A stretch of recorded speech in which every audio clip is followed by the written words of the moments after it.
is a CONORAD alert. Civil defense information will be broadcast at 6:40. West of the Rockies, you're on the air. Hello. Y2K, how can we prepare? Stop a few of their machines and radios. Throw them into darkness for a few hours. We are fighting for our lives. My family must survive. For 5 years, 1,000 gallons of gas, air filtration, water filtration.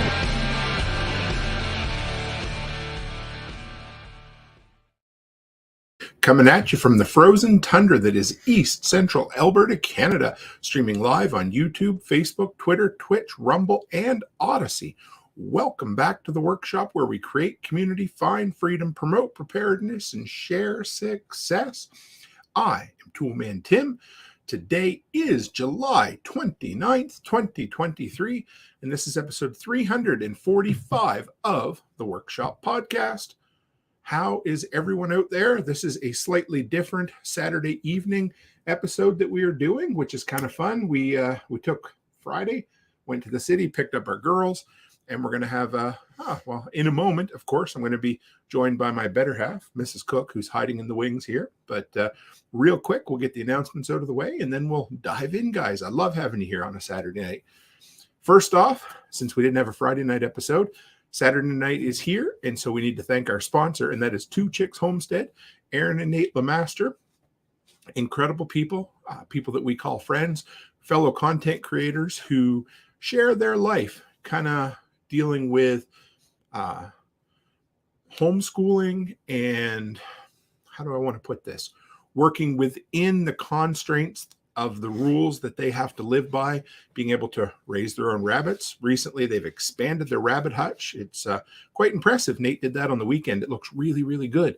So give yourself some extra inspiration and add Two Chicks Homestead to your podcast feed. Also, Aaron right now, I believe, has it's kind of late in the year comfrey. If you're looking to get started growing comfrey, reach out to her and she'll hook you up with some. Number 2, guys, patch of the month. Byron just told me tonight that he got this month's patch. I'm not going to unveil it until next week because I don't want to spoil it for the people waiting on it. But he did say that he liked last month's and he likes this month's even better. I was teasing it, but I was not building it up without a payoff. This month's is, oh boy, I think it's my favorite patch, or definitely the most controversial and the most fun patch that we've done so far. So if you're looking at picking up some of these so far, unless we decide to go with sort of some die cuts or something, they're a 2-inch by 3-inch embroidered Velcro backed patch. So you can put it on everything. I'm getting to the point now where I've got my hat that I put a patch on, my wallet I put my patch on, my shoulder bag, I have a laptop bag, and a grab and go bag for when we go to hotels. Every bit of it's got a little hook and loop patch on it. So I put it on there. Hey, Andrea Snow said, hey, Tim and Becky, I'll bring her on in a minute. She's just hiding in the background. And finally, guys, we got 2 more days for the early bird pricing for Self-Reliance Festival, an event that both Becky and myself are going to be at. So if you guys are excited about meeting someone really important and you want to meet Mrs. Cook, I mean, not me, then get your tickets now because you save $20 before the end of the day, Monday. So with that, give me a moment here and we will bring on Mrs. Cook. Are we looking the right way? We are looking the right way. So how are you? I haven't seen you in ages. Where you been? Give them a heads up. Sorry, okay. I have a cold. So Mrs. Cook is a trooper. She did not have to come on this evening. I should have given them the heads up already. Yeah. She's losing her voice and she may need to periodically stop to blow her nose. So, and cough. So we will do our best to mute it as is. So if you get a dead spot for some air right quick, she just reached ahead. She wasn't cutting me off because I was about to say something controversial. She was just being polite so she didn't blow her eardrum. So I told her she didn't have to come on and she said, yeah, but my fans will miss me. And I said, that's true. So here she is. No, I didn't. She did. Okay. She's like, they're just waiting for me to come on. So I love you, baby. You're an idiot. So we just had, it was a good week, hey? It was. Yeah. I left on Wednesday. I headed south, picked up my mail, then headed north, went to Edmonton, and we spent, 2 nights in the city? Yes. Yeah. We picked up some hobos at the airport. Yeah. Our twins, Alice and Charlotte, are home. So we were quite excited to see them, eh? Yeah. It was they were 3 weeks. 3 weeks out east with the grandparents. And, we're happy we can do it because when you move across country, like everybody probably knows, it like anybody who's done it anyway, you really want your kids to be connected to where you come from, right? Or you're, you don't want them to be completely lost without their grandparents. So we've done what we can the last couple of years, and they had a hell of a time this time. And it's nice that they're old enough that they can fly by themselves. Oh too. yeah, absolutely. And of course they love to send me pictures of my favorite pizza joint while they sit down and eat Ricardo's They pizza. didn't bring you home any either. No, I forgot to ask. And to be honest, by the time it gets, well, anyway, we're not really, doing the whole pizza thing right now. So, which is fine. And they love to send me pictures of my favorite seafood joints and rub it in, be like, hey, Dad, look what I got. But that's exactly what I would do to them. So, Yeah, how was your week, baby? it's good. Yeah, what'd you get done this week? We had a bit of a setback with the daycare, right? We did. I mean, it's not a setback; it's a sidestep, right? No, I don't look at it as a step back. I just look at it as just another challenge. Yeah. And, the building that we were originally going to go with, well, originally building, we decided not to go with that.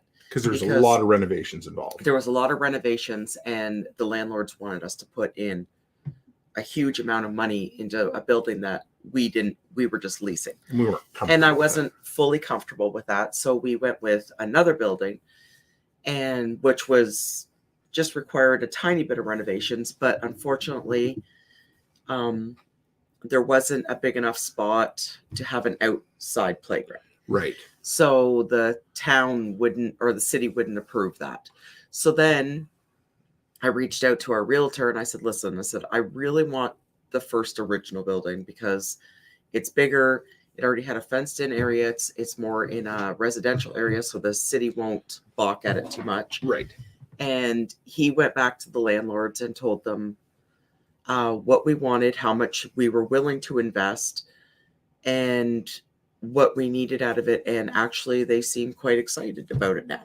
I'm excited. So, because it's a bit of work, but yeah, it looks like, and I mean, we have other options, so it's not like we're out of options or anything. It's just a matter of picking the building, getting a building that works for us at the price that we're willing to pay. exactly. Well, and the amount of money they wanted us to originally put into it, if I was going to put that kind of money in, I'll just buy a building. Right. I'm not going to do it. It would have been plus pay lease on top of that. Yeah, exactly. So they're really excited about us signing a 5-year lease, and like the realtor said, it's going to be successful. So we're not going anywhere. Right. And once we get established, we're not going to up and just move. Right. So we could potentially be there for like 15 years, 20 years, who knows, right? So, and the landlords were really stoked about that. And even if we do kind of what we think about maybe down the road of building these businesses and then selling them off and kind of having that money to invest in something else eventually, it's still a successful business. It's there. It's not like we're leaving. And there's nothing saying that if we wanted to expand, there's nothing saying that we can't stay in that building and then just go Open get a second one. Yeah, another building. And actually, when we were driving through Wainwright, I was eyeing a building up in there too. Oh, you should have told me. We could have stopped. I was going to stop. We weren't in the same vehicle. But Right, it was right by the tap house there, and it was for rent. Oh, yeah. And I was eyeing that one up. So I'm going to be Googling that one up later to see what the possibility of acquiring that building would be. Well, you are a go-getter, Mrs. Cook. I love you. You definitely bring out the best in me. Because Wainwright actually could use another center. Which would make a triangle for us. So it would be, our town would be down here. Lloyd would be basically straight north, and Wainwright would be northwest. And they're all just kind of in this 1-hour triangle. So it was doable, right? It's very doable. And Wainwright they only have the 2 centers, and they both have wait lists and they're smaller areas. It's not like we're going in and cutting somebody's throat or stepping on toes. No. We're going in to expand the market that has a need. We're going to serve the market, and I'm excited. And then I'm going to check Wainwright out, but I have my eye on a couple of buildings still in Edmonton too. So I love you. But friggin' awesome. But we got to get Lloyd bagged first. So. Right. I told you I was on a live stream with Nicole and John this week. Yes. And Nicole messaged me and she said, what do you want to talk about? And I said, well, the big thing for us is the daycare. And I said, let's title it something along the lines of Building Our Empire. And that's what the hell we're doing. That's what everybody should do. And what I like about the idea of an empire, and I use that word with quotation marks around it, is the definition is different for everybody, because really what it is building something that's yours that allows you to be more self-sufficient, right? Yeah.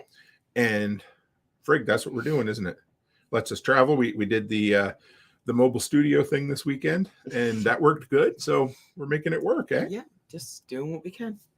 So we have yet another big pile of mailbag stuff to open, don't we? We do. Do you want to work through that first? We'll get that out of the way, and we'll try to describe to people for the audio what we got, and then we're gonna go. So give you guys an idea. I mean, you guys got questions, you got topics you want us to talk about. You know, our Tim and Becky live streams are a lot more laid back with really no script, just an outline. But we got that, and we're talking about a few movies we watched. Some new insurance that we just signed up for. We're going to talk about that a little bit. And if you guys have other suggestions, let me know. But we love to be here, and we'll entertain you for as long as Becky's voice holds up. Hey, or if they get tired of listening to me. Oh, they don't get tired of you. Not even a bit. So let me grab. We got a couple of different boxes here. So if you want to hold them, Okay. and let's see what we got. Okay, so some of this is stuff companies have sent me. Some of this is stuff that we ordered for Amazon Prime Day, right? Yes. Some of it is something somebody sent us and surprised us. So it's a bit of everything. We'll show you. And the reason we got some of it in here is because we thought you might be, kind of tease some upcoming reviews and that sort of thing, right? So plus it'll let me make a mess on the floor. So we'll try to do this without any. So if you guys, this one's going to be a tough one to see. These lights suck. So that's a solder sucker. I ordered this. So the other night I had a request to talk about repairing appliances, right? Yeah. And so part of repairing the stove is I need to finally teach myself how to solder circuit boards. Never done it. So first off, guys, the one thing I haven't bought yet is solder. So if somebody out there has a good recommendation for a solder for circuit boards on Amazon, let me know. I'll pick it up. But I got the soldering gun that U.S.A. recommended, and I picked up a solder sucker. So now all I'm waiting for is the relay for the circuit board. And we are going to attempt to save $300 by spending $80 in equipment, learning a new skill, and putting in a $3.45 part. So to me, even if I came out at this at $300 cost, not that it's going to, but I'm going to learn a new skill. And that's what I love. That's my favorite thing. Because once you've learned that skill, you know this, right? I get so geeky on this, and she gets tired of listening to me. I always say I started this damn podcast so you didn't have to listen to me. And what do? Come down and listen to me. So that looks like a snot sucker for the little kids when they were little, Grab me something else out of the grab bag there, Mrs. Cook. We'll see what we have. What do we got? Oh, okay. This was one you ordered, right? I think so. So this was one Becky wants to try out. We picked this up on Prime Day.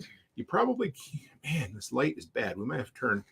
Did we? Yeah, anyway. So it's got a lightning port on the bottom. It's called a Link Pod 4. It's pink, of course. I don't know why she ordered pink, but no. So it's a battery pack that fits right in the bottom of your iPhone, and you can carry it with it, right? Yes. I'm trying to find a. Well, see, and I got it because it's a lot lighter than those power banks. Right, and you don't need a wire either. Exactly. And if I want to go to a smaller purse, it'll be easier for me to carry. So you're going to do a review on this? I'll try. Help me out with it, or I'll help you out with it, or whatever. So yeah, for those who can see it, that's what it looks like, and it's just a kind of a compact battery bank that slides right up underneath. We haven't tried anything with this company yet, but like I said, it's called a Link Pod 4. We'll give it a shot. 4,500 milliamp hour battery, so that should give you about a 50%. I think about a 50% increase in your battery capacity. So cool. We'll try that. What do we got next there for us, baby? Oh, you want to tell us what this is? That's for the refrigerator. Oh, you want to? Yeah. I don't. Oh, okay. So you ordered this on Prime Day as well? Prime Day, yeah. This is USB rechargeable? I think so. Yep. USB rechargeable. This is an air quality filter for inside of your fridge. Kind of like a baking soda box. Yeah, so it gets rid of the smells. And is there something, do you know if there's anything replaceable in it yet or not? Not sure. No? Okay. That's all right. So it's called an ozone air purifier. Maybe it's not a filter. It might be an ozone generator. Let's see.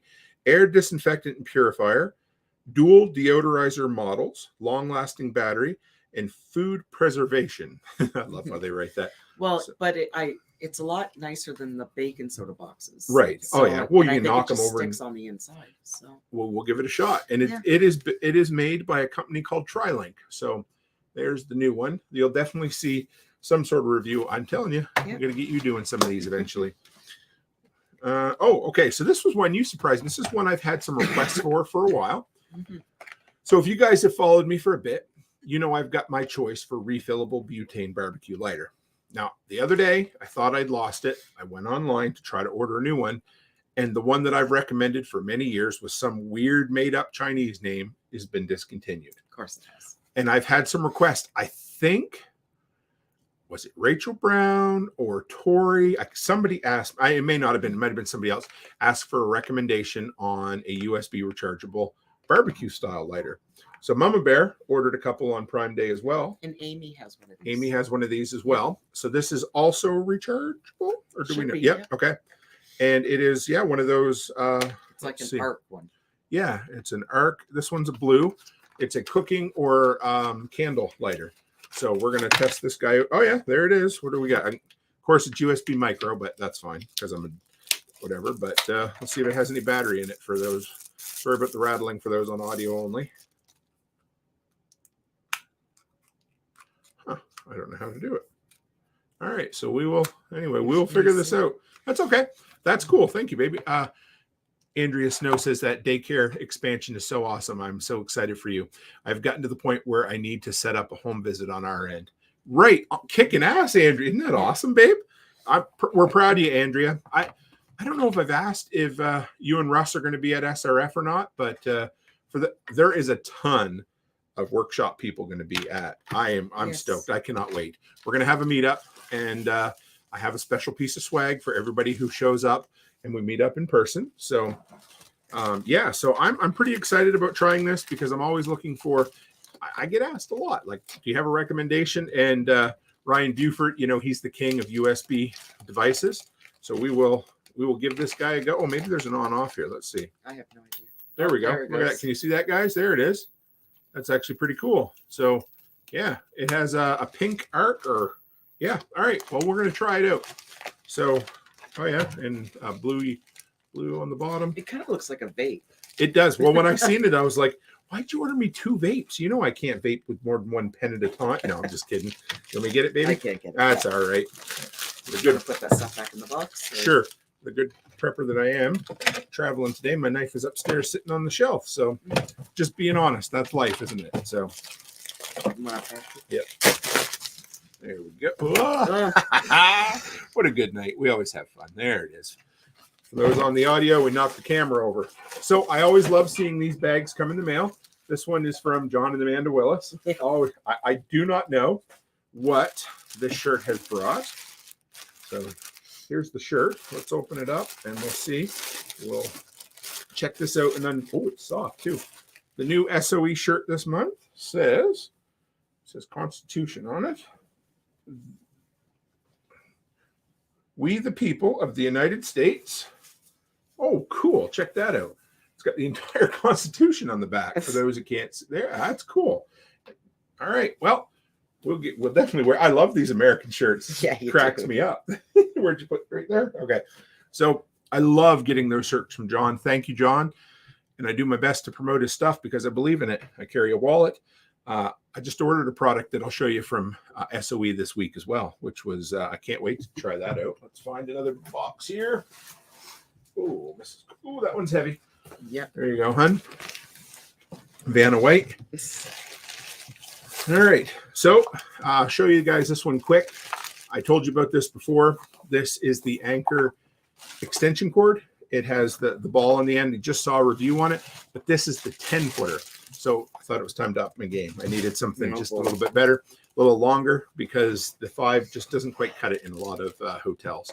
So we're going to try this one. I'll put the 5 in Becky's bag since we now have separate. And maybe next week we'll show them my grab-and-go bag. Yeah. Yeah. Worked out pretty good. Nice. Yours isn't as exciting as mine, though. Oh, no. The boys will like mine. Trust me. So hold on. Who's this from? You're opening something up here. I was getting it ready. Oh, yeah. That's okay. This is from Joel. Fortress K9. Byron Roberts says John has the best shirts. Yes, he does. I absolutely love them. And Sorry, this is Fortress Joel. Joel from Fortress K9 sent us a sent you a bunch of cards. Oh yeah, right on. Yes, then we can put those in with our patches. So we got some. Oh, those are beautiful. Joel was nice enough. So we've been trying to, in our community, circle through and send a bunch of business cards so we can send them out in different people's orders and that sort of thing. So you will definitely see some. There's some more. Some of Joel's cards coming out in the order. Ooh. And is there? You remembered my patches. Haha, look at this, guys. So we got a camo green, camo black, Fortress K9. Let's put that on so it gets rid of. Oh man. Way too big. I gotta make it small. That's okay. Maybe switch with me. Try that. There, let's try this. I don't know. That one seemed a little small on my head. There we go. Okay. That fits. Nope, still too big. I don't ever wear it. There you go. But we can adjust it. So thank you. Joel and Wendy, we had him on the show last Sunday night. They're friends. I look like there we go. I look like a drunk dude with my hat on crooked. But thank you. That means a lot. I appreciate it. We love these. I bet you Charlotte will want to wear that too. She loves these patches. That's nice. Nice vinyl patch on the front of it. So thanks, Joel and Wendy. We'll show them out and we'll send that along so they see it. What else we got in here, darling? I'm trying to get my hat. That's okay. These hats they're a good size. They're big though. Yeah, which is good. That'll fit you. There you go. Oh, look, Is it crooked? Let me see. You look cute. You always look cute. It looks crooked. Beautiful. It's because of the camera. There you go. Oh, okay. There you go. Yep. I don't know if it really is, but so you had something you wanted to show. Oh no, we already did. I think that's a free gift. Well, look at this, guys. There's a starfish in the box. So it's a free gift. I don't know. I'm pretty sure that's what these are. Okay, so these are. Let me hold it up. They're called Puppy Mother's Pet Air Purifiers. I have no idea. Oh, is this you? Are they USB rechargeable? Yeah. Just in case Pepper Dad Ryan Buford's listening, you can just open. You want to just open the one? Yeah. Well, I ordered 3 of them. Okay. And what are they for, babe? You put them around the house, and it's to purify. It's to help with pet odor. Do you think they'll work? I don't know. From the reviews I read on it says that they work really well. Okay. So we will try it. You know what? These look. Oh, hey, USB-C guys, because I'm a geek for USB-C. But so anyway, these look very similar in build to the mosquito. Yes. I can't think of the name of the mosquito things right now. Thermacell. Looks very much like the Thermacell. So we're going to try this out. You will see. Maybe we'll just do a whole video on some of these USB rechargeable gadgets. Is it powered up or? Doesn't look like it. We're trying here, but no, I think it needs to be. But you're supposed to. It's supposed to just purify the air, and from what I've read online and from all the reviews, everyone says that they're supposed to be really good. You know what that sounds like? That sounds a lot like that dude that we know that says everybody says the movie's really good. Yeah, like you. Yeah. But hey, I took some of your review and I read the reviews. Yes, I'm proud of you, Sweet Pea. So the next box, this is really cool. So John Dowie, if you happen to be listening to this, if you guys remember, we did an auction a little while ago to support Jenny Hill. I believe just about all of the funds have made it to her now, which I hope anyway. And one thing we did buy was some pretty cool East Coast, I guess, New England products. Is that what we got? Yeah. Anyway, I don't even know what you order. I don't know what's in the box. I haven't even looked yet. Okay, so we've got pure maple cream. Ooh, is that mixed? Oh, look at that. So not that we'll be eating this anytime soon, but pure maple cream. The girls can try it. Oh, man, I got to, anyway. You can take my word for it on the label there. See, there you go. There you go. Anyway, okay. What else we got? Barbecue sauce. Oh, yes. Big Pete's barbecue sauce. There are stories hidden from mankind, things that are too incredible to be believed. The history and creation of Big Pete's classic barbecue sauce is one of those stories. Oh, boy. Well, whoever the hell Big Pete is, he thinks awfully highly of himself. Yeah. I'm going to call him Big-Headed Pete, so that's good. Apple cider mustard. Ooh, apple cider mustard. That sounds really freaking good. I like that a lot. All right. Pure maple syrup. Oh, yes. Not quite as good as the Canadian stuff, but we'll take it from John Dowie. So sure, I'll pass. Yeah. Yeah, so it's maple syrup. All right. So that was cool. I was glad to get that. This was I think there might be okay, this one here. This was the last package I ordered from John and Amanda from SOE Tactical. sorry, SOE Special Operations Equipment. See what we can order. Open this up from, guys. Imagine this. Trying to get into this. And You don't have a knife. I know. Isn't that awful? Patrick's listening. It's too bad that he doesn't have a knife. Too bad I don't own 2 knives, to be honest. So, Yeah. isn't this something? I'm just pathetic tonight, but it's a good weekend. Have Ed Celio, hey, at my job, we each keep an online shared document so the boss can check project status. It has a line for self-improvement when possible. I use SOE shirt slogans. Right on. I love it. That's freaking incredible. Cool. So this is, you guys will see, this goes along with what we have here. So, Yes. there you go, baby. Hold on to that. Let's see what's in there without. There we go. Ooh, we got some stickers, some cards, some Find Your Tribe. All right. So This is going to go behind us. yes, this is going to go behind us. This is, we won't open the whole thing, but this is a great big, what do they call it? A patch sheet or a patch A blanket? patch blanket. Yep. So we'll be able to put all of the patches we collect. It holds up nice. Exactly. Yes. Oh, look at that. There. Look what came out of that. Look at this, guys. So inside there, one of the Patch of the Month cards showed up, which is awesome. We got, this is what community is all about. Evan from Radio Made Easy was in there. And John does all this. He just does. He doesn't have to. You know what I mean? John's the one with the big audience. And he's like, hey, send me cards and we'll send it out. Who's this one here? Oh, Chuck Peoples, Homestead Medical. This is like a who's who of self-reliance. I love it. People I cannot wait to see. Oh, who's this? We got, Iridium Solutions, Ed from BC, fellow Canuck. And what else we got in here? We got, of course, SOE Special Operations Equipment. Oh, that's a nice one. Look at that, guys. Self-Reliance Festival card with a advertisement on it. And Dump Box. I don't know Dump Box if you guys are not familiar with them, but that is really cool. Isn't that awesome? I got to get a few more cards from a few other people. So anybody who wants in on the card swap thing, let me know and we will do it. So that was, and one more. I think we can get this out of here, can't we? So this is the big one. This is one a company sent me for review, kind of, but if you can put it on your lap, is that all right? So we'll show you what came in here first. So this is from All Powers. This is a power station or a solar generator for the people who like that term. I don't like the term solar generator. I like the term power station. So here's your owner's manual. Just throw that right on the floor if you want, baby doll.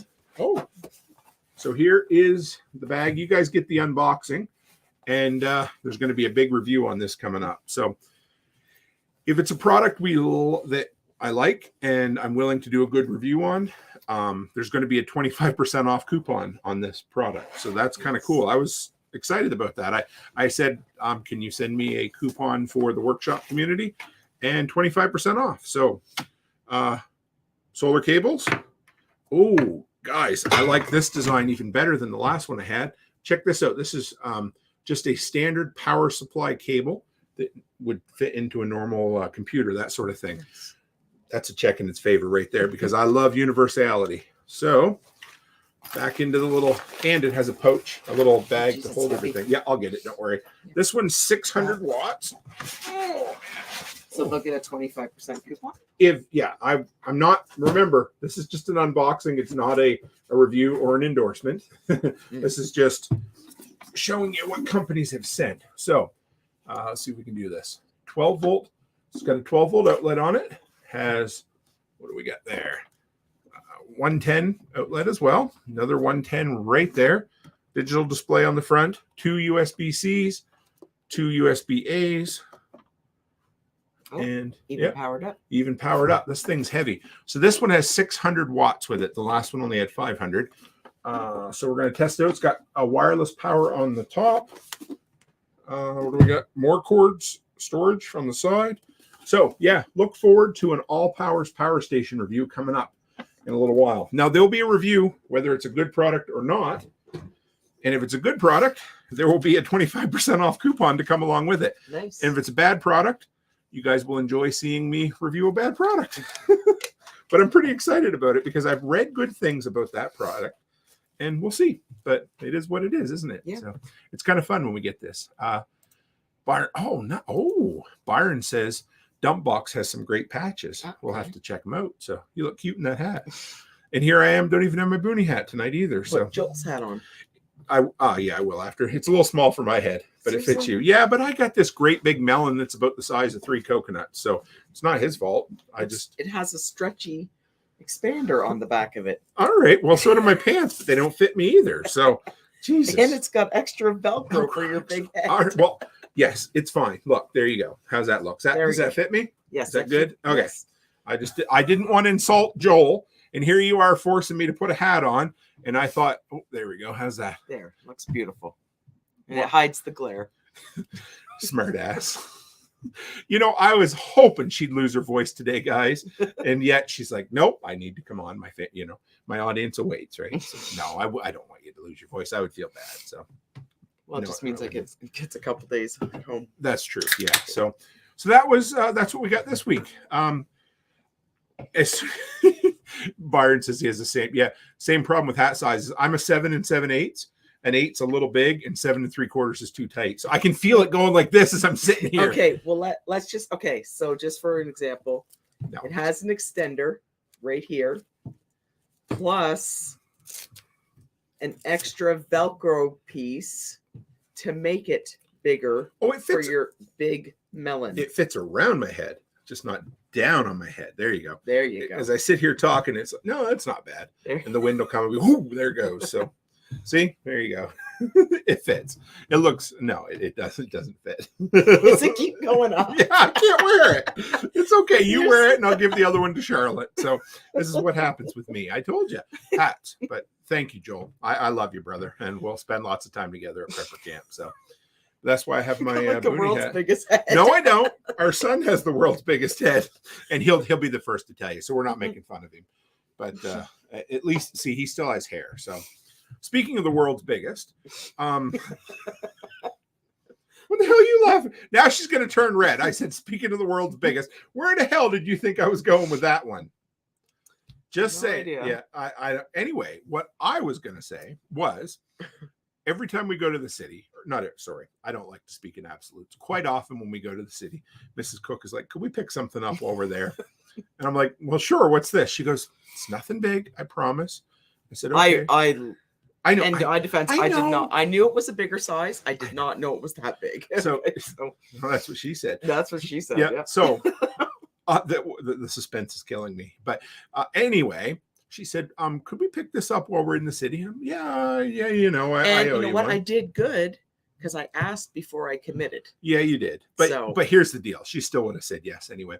So she said, honey, I want a treadmill. And I said, good, because I'd like one too, especially for the days that it's really shitty outside and, when it gets cold, because the last thing you want to do is break your neck on ice outdoors, right? Yep. So we bought a treadmill. We didn't pay for it till we went and picked it up, but it was in somebody's walkout basement, which wasn't bad, but it was the world's largest. I believe that it comes in at anyway, if it was on the periodic table of elements, it would be right next to lead. The thing is like 743 kilograms, which is like 12,000 pounds in freedom units. But the dude was there, so we had some help lined up. And it had wheels. Okay. It has wheels. It had wheels, but so we had to pull it across his lawn. I had to back up into a field between 2 trees, which were way too narrow to pull it through.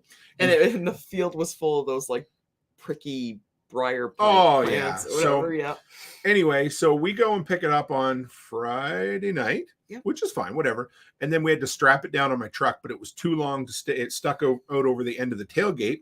So we had to park at the hotel, and everywhere else we went shopping with a friggin' a disassembled treadmill on the back. And all I could think of was some goddamn crackheads coming along and trying to walk off with it for $3 worth of meth. But you remember what I said? Right.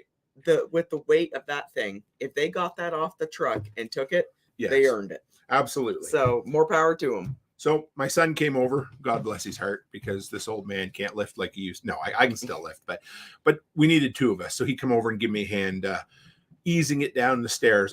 I was able to take all the parts off it, so we got most of it to the basement ahead of time, and then I planned out the route.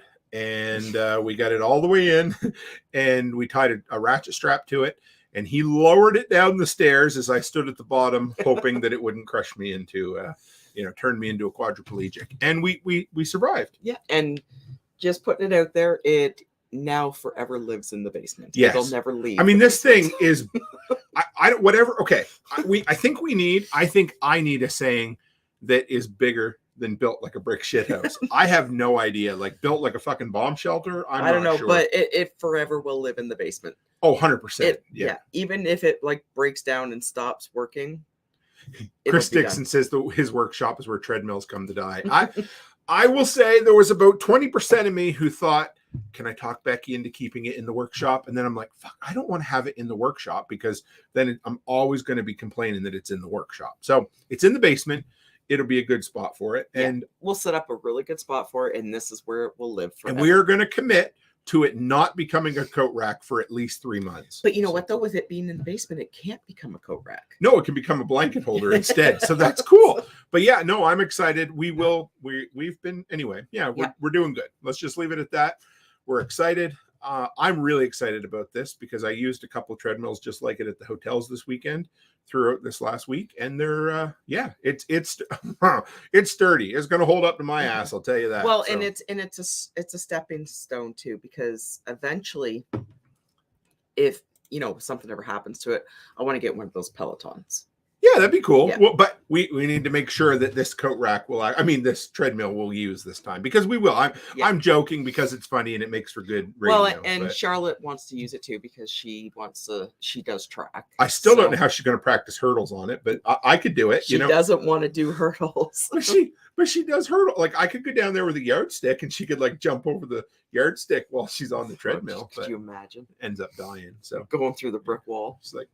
So anyway, Charlotte, how did you end up in an extended care home? Well, it all started when I was 13 and my dad thought it'd be a great idea to, where we only have 3 months of outdoor weather a year. And Chris Dixon says they make good laundry. Yeah. Matter of fact, it's right next to the washing machine. And when I occasionally pull out a comforter that's still a little damp, if there was one there, I might hang it on it, but we will use it. I joke, but I'm absolutely committed to it. And so it was fun. It was good to get it home. Got it in one piece. We didn't break anything. Mackenzie and I didn't holler at each other like we normally would if he were holding a flashlight for me and he questions the choices in life. And, so he has something to tell his therapist. Yes. Dad, I'm going to tell my therapist about this too, I'm like, I understand. I'm a dick. I get it. Cool.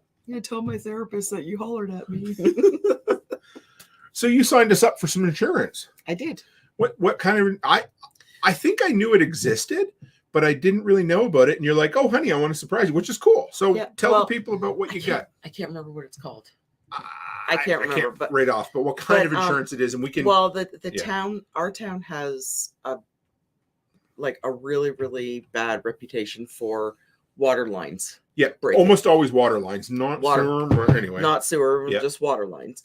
And so they put out a monthly notice in with the water bill about this company in Ontario that's offering insurance for basically your sewer line, your water line. Yeah, like catastrophic water or sewer line breaks and that sort of thing. And it's actually really reasonable and it's for the whole province of Alberta, but it's I insured all three of our properties, and for them to have all the insurance, it was like, I think for each property, I think it's like $21 a month. Yeah. So you're looking at about $60 a month to insure 3 of them. Now, again, I have everyone knows that insurance is just like the casino. They wouldn't be in business if they didn't make money. They know the odds, but that's okay. We're cool with paying $60 a month to give us peace of mind on 3 separate properties. Yeah. Because not that it would happen, but could you imagine? And they almost always go in the spring when the frost heaves and that sort of thing. You imagine, like, this one's good, but the other 2, who knows how long they've been done. Imagine losing 2 of them at once. Yeah. That would be a hit on the pocket. Yeah. Well, I think the first one, like the one I was worried about the most was Mac's place. Yeah. Because we don't know how long it's been since that's been done. But the insurance basically covers from the exterior of the house to where the town takes over. Right. So it basically covers everything the town. Oh yeah, I will. Yep. Yeah. Chris Dixon. I should have mentioned it to you, brother. Yeah, I will. I'll send you all the information. Well, yeah, and it's actually really affordable. And, it is. Yeah. And what we're running into here is, from what I understand, this area of town, which happens to be the same area that our other rentals in, and most of the water lines were put in the 50s here. So they've kind of exceeded their life expectancy. And also it covers, if they dig up your lawn, it covers like the landscaping. Yeah, rehabilitation of the landscaping. Of the shrubs and all that. So it's actually, their insurance covers all that too. Yeah, it was good. And it was sewer and water. Wasn't there something else it covered too, or was that it? Let me see if I can. Well, if you live in the country, it covered at least the lines that ran from your house to your septic system as well. So that was kind of cool that went that way. It's called what's it called? Service line warranties. Service line warranties out of Ontario, right? I believe they're out of Ontario.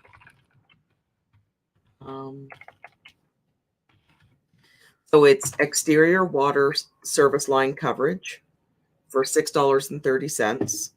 Exterior sewer septic line coverage for $8.10.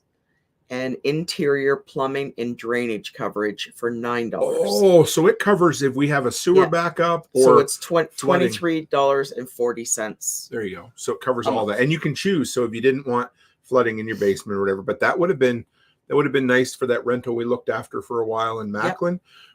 When we had the sewer backed up and I had to clean it up, I could have hired someone else to do it. And yeah, that's cool. All right. Yeah. You guys know, I mean, one of the tenets of what I teach around here is preparedness. And what do we call it? The art of home maintenance when help isn't around the corner, even if it is. And here's the deal. If you look at something and it's affordable and it works for you, insurance is great peace of mind. And there are a few, I don't know, maybe they don't exist like they used to, but Jack on the Survival Podcast used to bust people's balls all the time for saying, like, you don't need AAA if you're a real prepper. Like, shit, I don't. Of course I do. What? We have AMA, right? That's what ours is, or CAA, whatever it is, the roadside assistance. AMA. Yeah.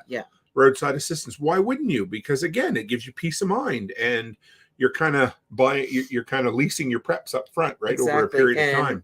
And I'm sure I got all the addresses. We only got the paperwork today for one. Right. So I was just checking to see if make sure they got everything processed. So it might be something if you're worried, if you live in an area where there's a good chance, and of course if you don't live where the ground freezes that often, it's not nearly as big a problem. But I like the idea of the sewer backup and everything into the basement and the drainage coverage and stuff. That was really because something else that's a problem around here is roots and just tree growth getting into sewer lines, wrapping around it, separating it, and I figure for $23 a month, and I thought it was worth it. I was really proud of you. Yeah. Surprised me with something simple. She's like, "You're gonna like this, honey." I'm like, "Yeah, you're right."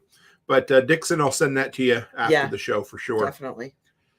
So I had a little bit of time to kill in Edmonton the other day. Yeah. Before you showed up, and because you were working, that was fine. We knew that, and I made the trip quicker than I thought I would, and so I went and checked out the old Edmonton Civil Defense Shelter. So it wasn't a bomb shelter. I posted a couple pictures in the Telegram group. I will post more, but if you're listening to this and you're interested, come by the Telegram group and I'll post some more stuff. But obviously I couldn't get into it because it's got barbed wire fence around the top, and the emergency exit it looked like maybe 1/8-inch steel. I might have been quarter, but I don't think so. But they had it bolted on with 16 bolts. Not that I counted how many bolts there were. You counted because you wanted to see how long it was going to take you to open it. Hey, one step closer. How are you? But yeah, so anyway, I did some research on it. It's pretty cool. It just looks like a normal, I would say 10 by 10 poured cement shed above ground. It's painted blue and white, the old civil defense colors from around here. But as you start looking closer, you see, there's an air vent coming out of the ground, another air vent coming out of the ground. You could probably sneak your way through an air vent. Not my fat ass ain't fitting through something 6 inches. I know. You can see where it looks like some teenagers maybe took a vent off the side. Because the thing about a fallout shelter is it doesn't have to be airtight or anything. It just needs to make right angles so that, because they were worried about irradiated dirt. So if a bomb, for those who don't know, if a nuclear bomb is set off in the sky, you're going to have almost zero radiation. What followed is when they ignited right at the ground or just above the ground, and all that dirt goes up in the air, and the radioactive particles or the radiation sticks to it. That's why Nagasaki and Hiroshima didn't have a lot of long-term. That's why people live there today, because the radiation had a very quick half-life and it disappeared. But when it sticks to dirt, it takes quite a while for it to come down. So the idea was, I believe it was 70 or 80, of course, government officials, emergency responders, they called it, were supposed to go underground there and wait for 2 weeks. They had enough supplies for around 70 to 80 officials. This was built in the 50s, decommissioned in the early 90s, sealed up in 2013, something like that. It's got over 2,000 square feet of living space underground. This little 100 square foot shed above is hiding, I believe it's 3 floors at 2,000 square feet down there. And it's a pretty incredible thing to see, the fact that it's still sitting there.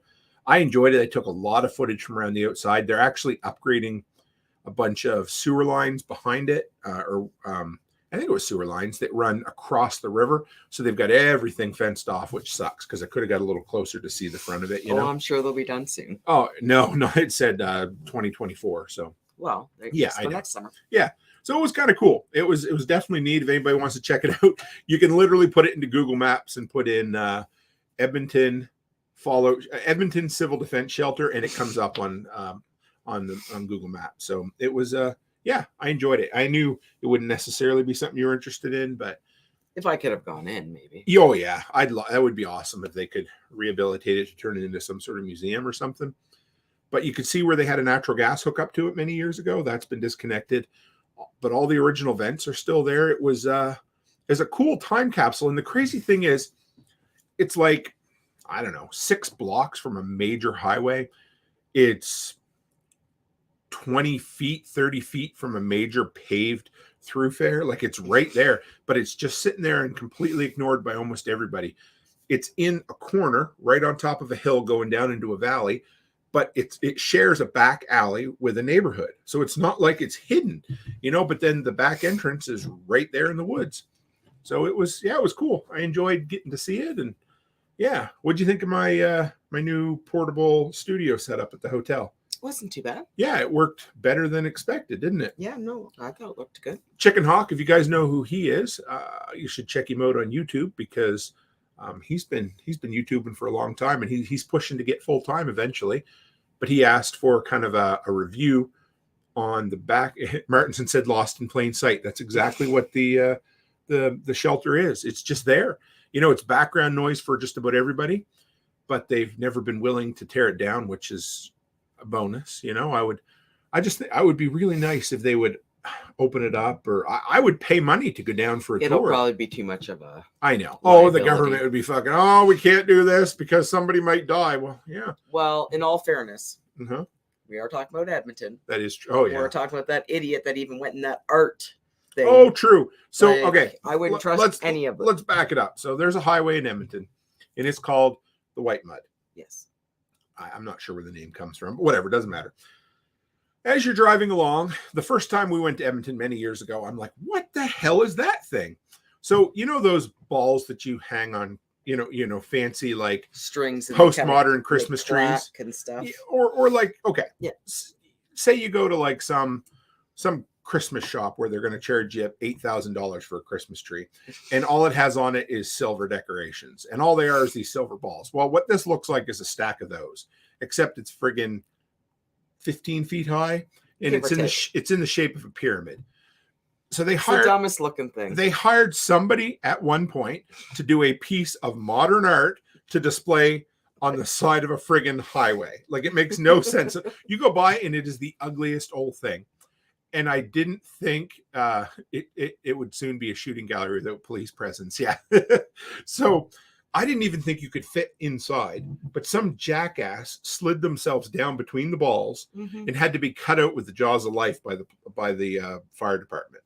So this is the kind of people, but this is also the city that has most recently banned giving out any cutlery or anything. Oh yeah, we with should their. talk about that. We have a little bit, but yeah, we go ahead. So when you go through the drive-throughs now at, like McDonald's, Burger King, or whatever, if you refuse to pay for a bag in Edmonton, they pass you out your food. Just pass it out to you.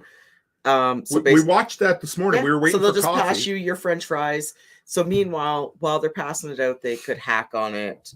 A bird could shit on it. I mean, anything. They're just passing it out to you. And if you don't want to pay for a bag. Yeah. And if you want cutlery, you have to. They're charging, is it 15 or 25 cents for a goddamn paper bag at the takeout? So, they said they put that third window in at McDonald's so that you could go there for when they screwed up your order and pick it up. It might help their screwing up, though. Yeah. Because as they're passing you out your burgers and stuff, you'll be able to see what you're. Well, we were waiting for, was it coffee or pop today? Pop. Yeah, we waiting for our Diet Cokes, and we're watching the people in front of us get their order, and they're taking it all loose, and they're just like, here's your fries, boom, here's your burger, boom, here's your burger. I'm thinking, geez. Anyway, it is just, I swear we live in some sort of post-apocalyptic and they won't give wasteland. You napkins, no, or straws, or cutlery. We did find we've gotten forks and knives made out of popsicle sticks, though, so those are quite impressive. Yeah. So thank God we're saving the turtles. But it's just Edmonton. I know. It's just Edmonton. Like if you get on the outskirts of Edmonton, no problems. That's the beauty of small town government. They know they can't repeal any laws from any higher up, so they just add them on. They're like, what can we do to feel important? I know. Let's charge people for a paper bag, and let's make life just a little more miserable than it already is living in a fucking city. But I don't understand. The whole point of a paper bag is that it's recyclable. Sure. And most of these paper bags, for example, the one in England, it got wet and it just disintegrated. Yeah. So it wasn't one of them, the one that transferred its ink to Charlotte's dress. Charlotte's $100 Zara dress that I bought her. It transferred the ink from the paper bag to this. It was an Easter pink dress that we just bought her. It was $100 from Zara, £100, from Zara. And that's awfully heavy for a dress. And then the paper bag melted onto the dress, so it was pink with all these big brown spots on it, and we had to take it back to the store. And we're like, yeah, this is from your bag. And they went good on it, but if we weren't near a store or anything, it would have destroyed it. Right. One Step says, is that structure any sillier than the smaller Eiffel Tower with a cowboy hat on it in Paris, Texas?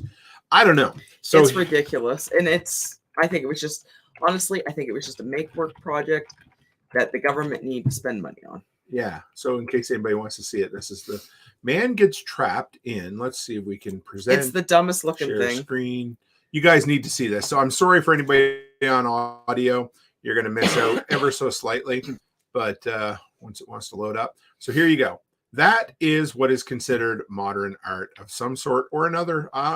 When we first seen it, I don't want to be. I remember looking at Tim and I was like, "What in the hell is what in that? The sweet hell is that?" We thought that it was some sort of weird new age building supplies. We thought they were doing some sort of work project, and they had a bunch of this fucking material sitting around, and we're like, "What would they be using that for?" I don't know. I mean, maybe it's a playground. I don't know. Maybe it's a bunch of inflatable. Nope, that is a bunch of steel balls or shiny balls on the.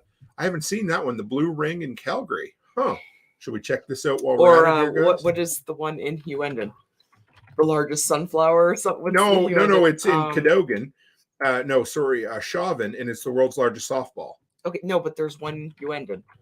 Is there? Yeah, I think it's the. I think it's the sunflower. I've never seen this, Chris. So if you guys want to see it, here it is. It looks like a giant rubber band or a what do you call it? A roller coaster that goes to nowhere. Blue ring artist surprised by reaction to installation. Really, you designed a giant blue ring that looks like that looks like. I'm just going to say it. That looks like the elastic that's on a. I know what you're thinking, but it looks like an elastic on friggin' broccoli that I would throw out. So, well, we're going down this rabbit hole, folks. So we're going to look at the weirdest local art installations. Go ahead, just say it. What are you thinking? I know what you're thinking. You know what I'm thinking? In case anybody wonders, this looks like something that the friendly. Oh my God! What was that? I don't know. The friendly green giant would buy at an Adam and Eve store. Let's put it that way. Did it break? It just broke that right off in there. Are you serious? I think so. Yeah. Oh no, it didn't. There we go. We'll fix the camera. So we just had a cocktail book fall down and hit us in the head. I don't know how that fell. I don't either. That's weird. So we're gonna change. There you go, baby. I don't know. We'll fix you up in a minute. The city played. Hey, Lady Lou, great to have you. Chris knows what I'm talking about. Yep. All right. I don't know what happened there. We're gonna turn you back on like this, baby. Okay. We'll get you. There we go. So you get it adjusted. So did Chris say it? Oh yeah. So Chris said it looks like a C-K ring. That's exactly what it looks That's like. what it looks like. And he's and the best part of this story is that the artist was surprised by the reaction to his installation. What reaction? Like reaction of like good or bad? Yeah. Okay. So Byron Roberts says, I bet the artist was on mushrooms. You're probably right. And now I really need to look up the Paris, Texas Eiffel Tower. Let's see. So it has a cowboy hat. I've never seen this. This is friggin' incredible. Look at that. I love it. I've been on the fake Eiffel Tower at Vegas, but I've never seen this. Hey, Backwoods Butcher. Great to have. We have our local independent wrestler just showed up, guys. He will be signing autographs at the local Circle K next week in support of handicapped children. So it's great to see you here, brother. There it is. That is dumb. That, you know what? That doesn't look as nice as I thought it would. At least I was hoping it would be sitting off on the side, at least, you know. So, but yeah, that's something. Okay. Bring up Huendon. I will. So I think it's in case anybody wants, if you're on audio, this looks like a really, really poor facsimile of the Eiffel Tower with a red hat sitting on top that looks really like a skewer that you'd put into a hamburger to keep the pickle on. That's what it looks like to me. So boy, oh boy. Yeah. Hey, Joker Lees, how are you? Alberta? How is Alberta these days?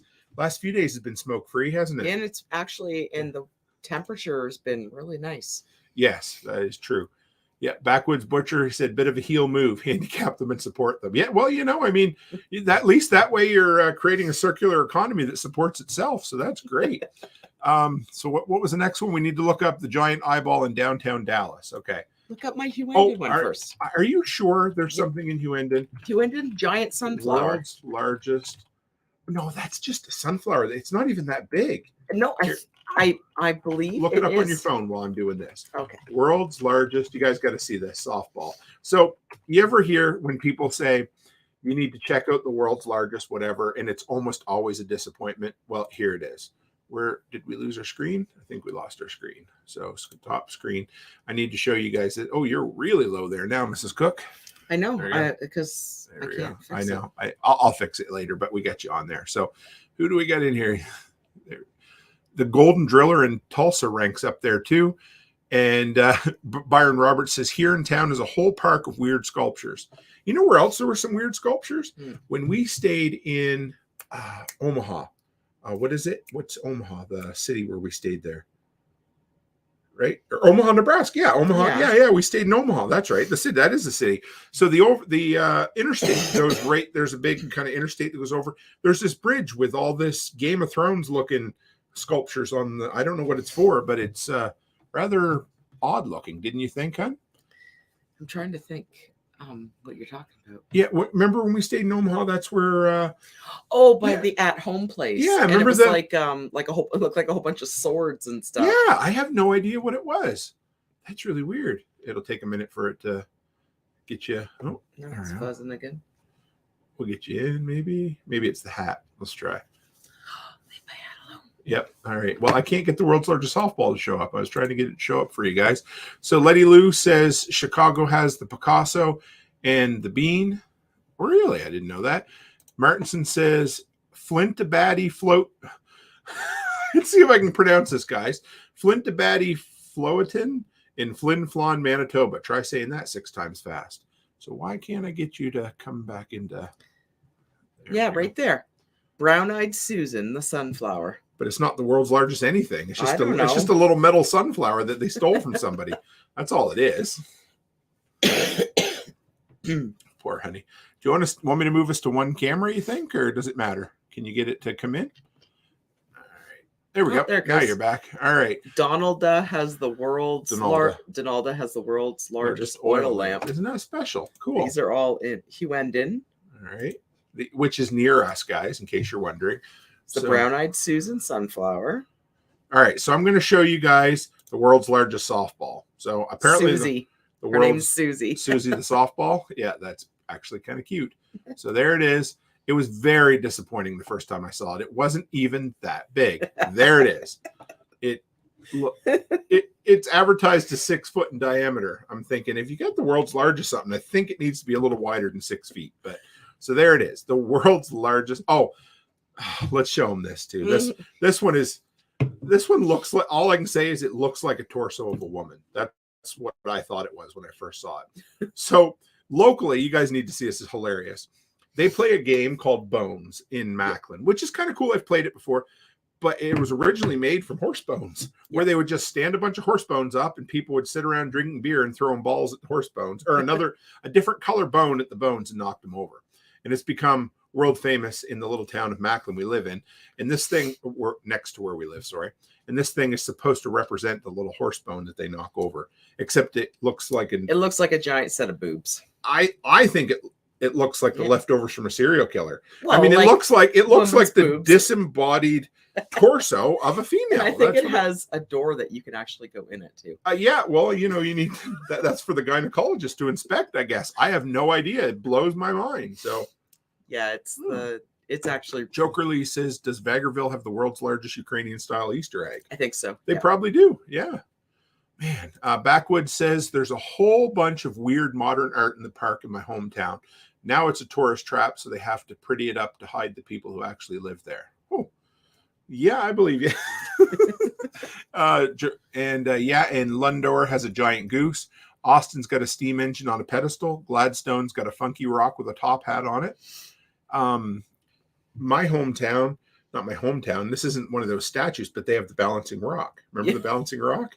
So people hike in the woods for a half an hour to see a sliver of rock sitting on another rock. And I've done it myself on at least 3 occasions. So, oh boy. So should we look up a couple more of these, hon? It should be fun. What did we find here? Back a little further. And we got, okay, there's the giant C ring, as Chris said. So we'll leave that alone. At least he knew what I was talking about. The Golden Driller in Tulsa. Let's see what this looks like, guys. Golden Driller, Tulsa.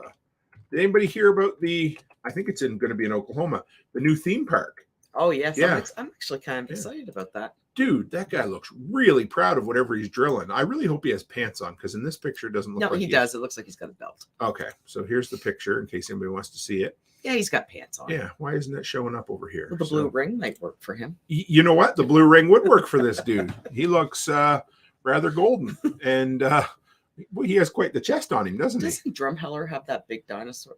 Yeah, they do. That's not the world's biggest, thoh.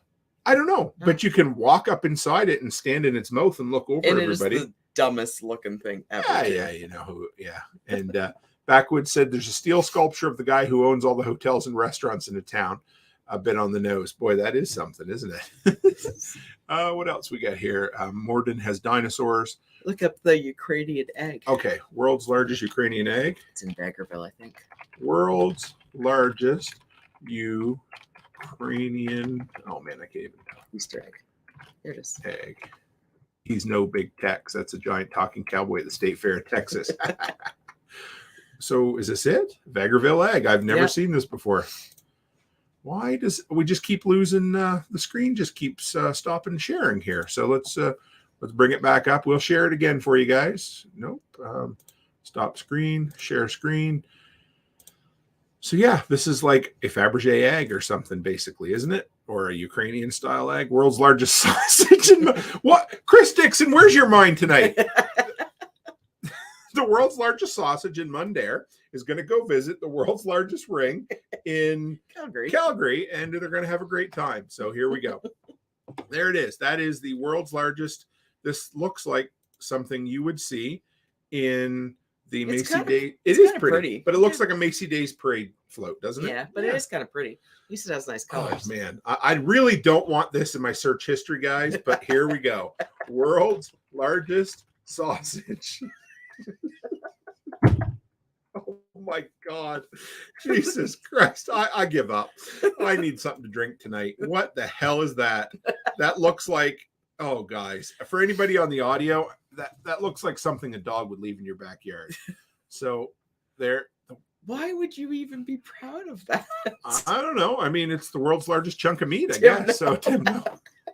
Look at it. Look at this. Oh my God. Look, this is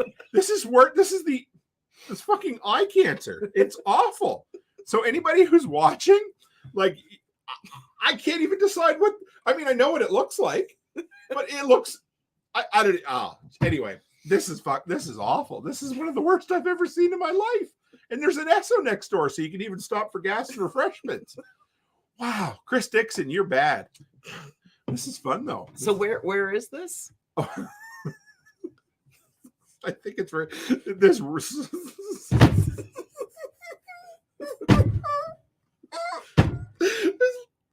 Oh, it looks like it should be right next door to the world's largest hot dog because it doesn't look like. Oh my God! It's a meat processing. It's the world's largest ring of meat. That's what it is. It's a circle of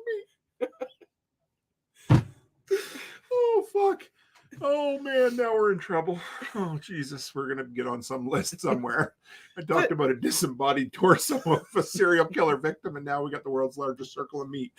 So, in case anybody wants to know, this 42-foot tall statue is a tribute to the meat processing, a sausage factory famous for its kielbasa, started in 1959. A father and son started smoking meat. If that's what they called it. So a father and son started smoking meat. Edward took over from his father, who must have been a proud papa at this point. Son, I got to tell you, I know I've been smoking my meat for a long time, but it's time I handed my meat over to you so you could smoke it for me. And now his daughter mixes all the that's it. Oh, geez. All right, we're done. Anybody? Okay, we're so going to lose some subscribers tonight. So where's Mundare? Somewhere in Alberta. Oh, yeah. Lord. Oh, boy. So you know what? We're going there so you can get a picture. I think we are. Yeah. Biggest meat. Oh, man. The world's, I could I stand right in the middle of the world's biggest meat, so I'd have two slabs of the world's biggest meat on either side of me. And then you could pretend to lick it or something. I'm just thinking why didn't they? No, just leave it alone, Tim. That's enough. Yeah, you can't beat their meat. I mean, that is definitely, there has to be the world's largest pierogi in Alberta somewhere. So one step closer says, who needs monetization anyway? I was just more worried about everybody who would just leave. Like, yeah. Oh man. Oh, there's your mother. Provost needs the world's biggest jacked up truck. That's what we need, right? That's what we're famous for. I think we have enough of those. Yeah, world's biggest something or other. So maybe. Oh, in case anybody wanted to know, man, my jaw hurts now. Oh, Jesus. We have some abattoirs, so we could do the world's biggest meat. World's largest slaughterhouse. You should make a bigger meat than that. It's got to be. I mean, just make it 43 feet tall. Do you need so? I just need to ask, since we're talking about the world's largest meat, could we just go bigger in circumference? Because you know. Well, right? I think it has to be taller. They say the thicker the better. I'm just saying. If you went 43 feet tall, okay, then you could just do one great big huge slab of meat, and it doesn't have to stand up straight. It could just be long. I can't help it, but anyway, they should have put a background behind it if they had anyway. You should. No, you should just start just make. What do they make it at? What's it made out of? Is it? Well, it was meat at one time. Now it's. Yeah. Is it fiberglass? Or I don't. You know what? It does. I'm not sure. I want to look into it. I'll be like, what is the world's largest chunk of meat made out of? And I don't know if I want to know the answer. Sometimes it's better to not know what's in the wieners, right? But if you know what it's made out of, you could make a really long one. That is true. And then we could be we could have the world's largest sausage in Provost. Well, Backwoods Butcher says he's handled a lot of sausage in his day, but that's a pretty big sausage. I mean, okay, am I wrong? But I just got to put it out there. Does it not somewhat resemble the female anatomy? You know what I mean? Kinda. That's what I'm just saying. There's something wrong with me. That's kind of what I see there. I'm like, maybe, and I think it looks like a giant dog turd, to be honest. Oh, yeah, it does. So, yeah. Or it looks like, when a clown shows up at a kid's party and makes party animals, it looks like when they've deflated 3 days later when your kid's tired of playing with the inflatable. Well, the thing is, the wiener dog. Kielbasa doesn't even really. You know what that honestly looks like? It looks like pepperettes is what it looks like. Yeah, but it's stupid. Yeah, it's fucking anyway. Oh. So how far are we from this? We must go explore. Well, do we need to measure it in freedom units, or like from what I put it into Google Maps and it said we're exactly 730 equivalent world's largest pieces of meat away from it. So if you laid them down end on end, it would take us 730 world's largest pieces of metal to get there. So how far are we from Mundair? Mundair? I don't know. Google it on your phone. Getting there it is. Health and safety. So apparently they have health and safety warnings for going to the world's largest. Oh, you got to bring them up. What's the health and safety? Let's see what the government of Alberta. Oh, what is this? It looks like a woman. Oh, it looked like, right here. Doesn't she look like a giant walking across a bridge? And then all of a sudden you scroll down, you're like, oh no, she's just normal. Okay, so we are 2 hours and 23 minutes from the world's largest sausage. Okay, we are going to go on a drive next Saturday. And I am going to get a picture of Tim with the world's largest sausage. Okay. All right. We can do that. Oh, boy. We're going to go on a drive. Oh, my goodness. And it has a heart with it, too. Whew, yeah. Yes. That's a heart and a piece of meat next to each other. So you guys tuned in to get high-quality prepper advice. It has veins. Oh, boy. Let's just move on. We, you know what? I was about to talk about my really slick setup for a studio, and then you're like, "Hey, guess what?" So, look, they even took it in the background with the shadow. They took something in the background. Oh my god! So this is that supposed to be like fucking? Is it like artistic? I don't know. In case you're wondering, here's what our meat looks like when the sun goes down. Oh boy, used moose meat, yeah. So Backwoods says I always preach health and safety when I'm handling sausage in a park. Clown, here kids play with my sausage. Oh boy, caution, sausage could be hot. Yeah, that's a spicy piece of meat. So yeah, we're as long as we don't have much going up, we're gonna go see the. Letty Lou says Tim's next patch of the month. Him and the world's largest sausage. Like, could you imagine? Do you like what they do on? Chris Dixon says he's not even sorry one bit. Nope, not sorry. I can't be Canadian. Oh boy. Yep, that was awesome. Jesus, man, that made my night. I really did not expect to be talking about the world's largest chunk of meat with veins in it. So somebody out there is like, I thought this was a good, wholesome podcast. I'm like, then Whoever said this was wholesome? Nobody ever thought this was wholesome. There was holes. Whoever thought this was wholesome has got some problems. We got some holes in something here, I think. So do a live from the largest. I will do a live from the world's largest sausage just for you guys. And we could do bets on how long it takes me to make a dick joke. So, oh man, that would be awesome. Yes. Coming live from the world's largest slab of meat. Living the dream, completely surrounded by meat. This is unreal. Boy, all right. Stay tuned next week when Toolman Tim talks big meat. Actually, that's tomorrow night when I'm surrounded. We're going to slap the meat around with 3 butchers. So it'll be good. You should bring this up when your butchers are I will. Actually, I'm going to. Don't. I guess Josh will probably hear about this, but maybe we can surprise somebody. It'll be good. So, oh my God, that is hilarious. So, shall we go back and talk about Can we go back and talk about my studio? You think we can? Yes. Pitter patter. Let's get at her. Hey, I love that. Yeah. So yeah. You showed up just before I went live, and I had it set up, and it wasn't that bad. Hey, I mean, it's basically just a tripod that holds a sheet up. Yeah. Yeah. The only thing that we found wrong with it is that it didn't fit in your suitcase. Yeah. So it's fun because we do have a pretty big suitcase, and it would hold a lot of meat. It would hold a lot. Here we go. We're not even drinking, guys. This is the beauty of it. So.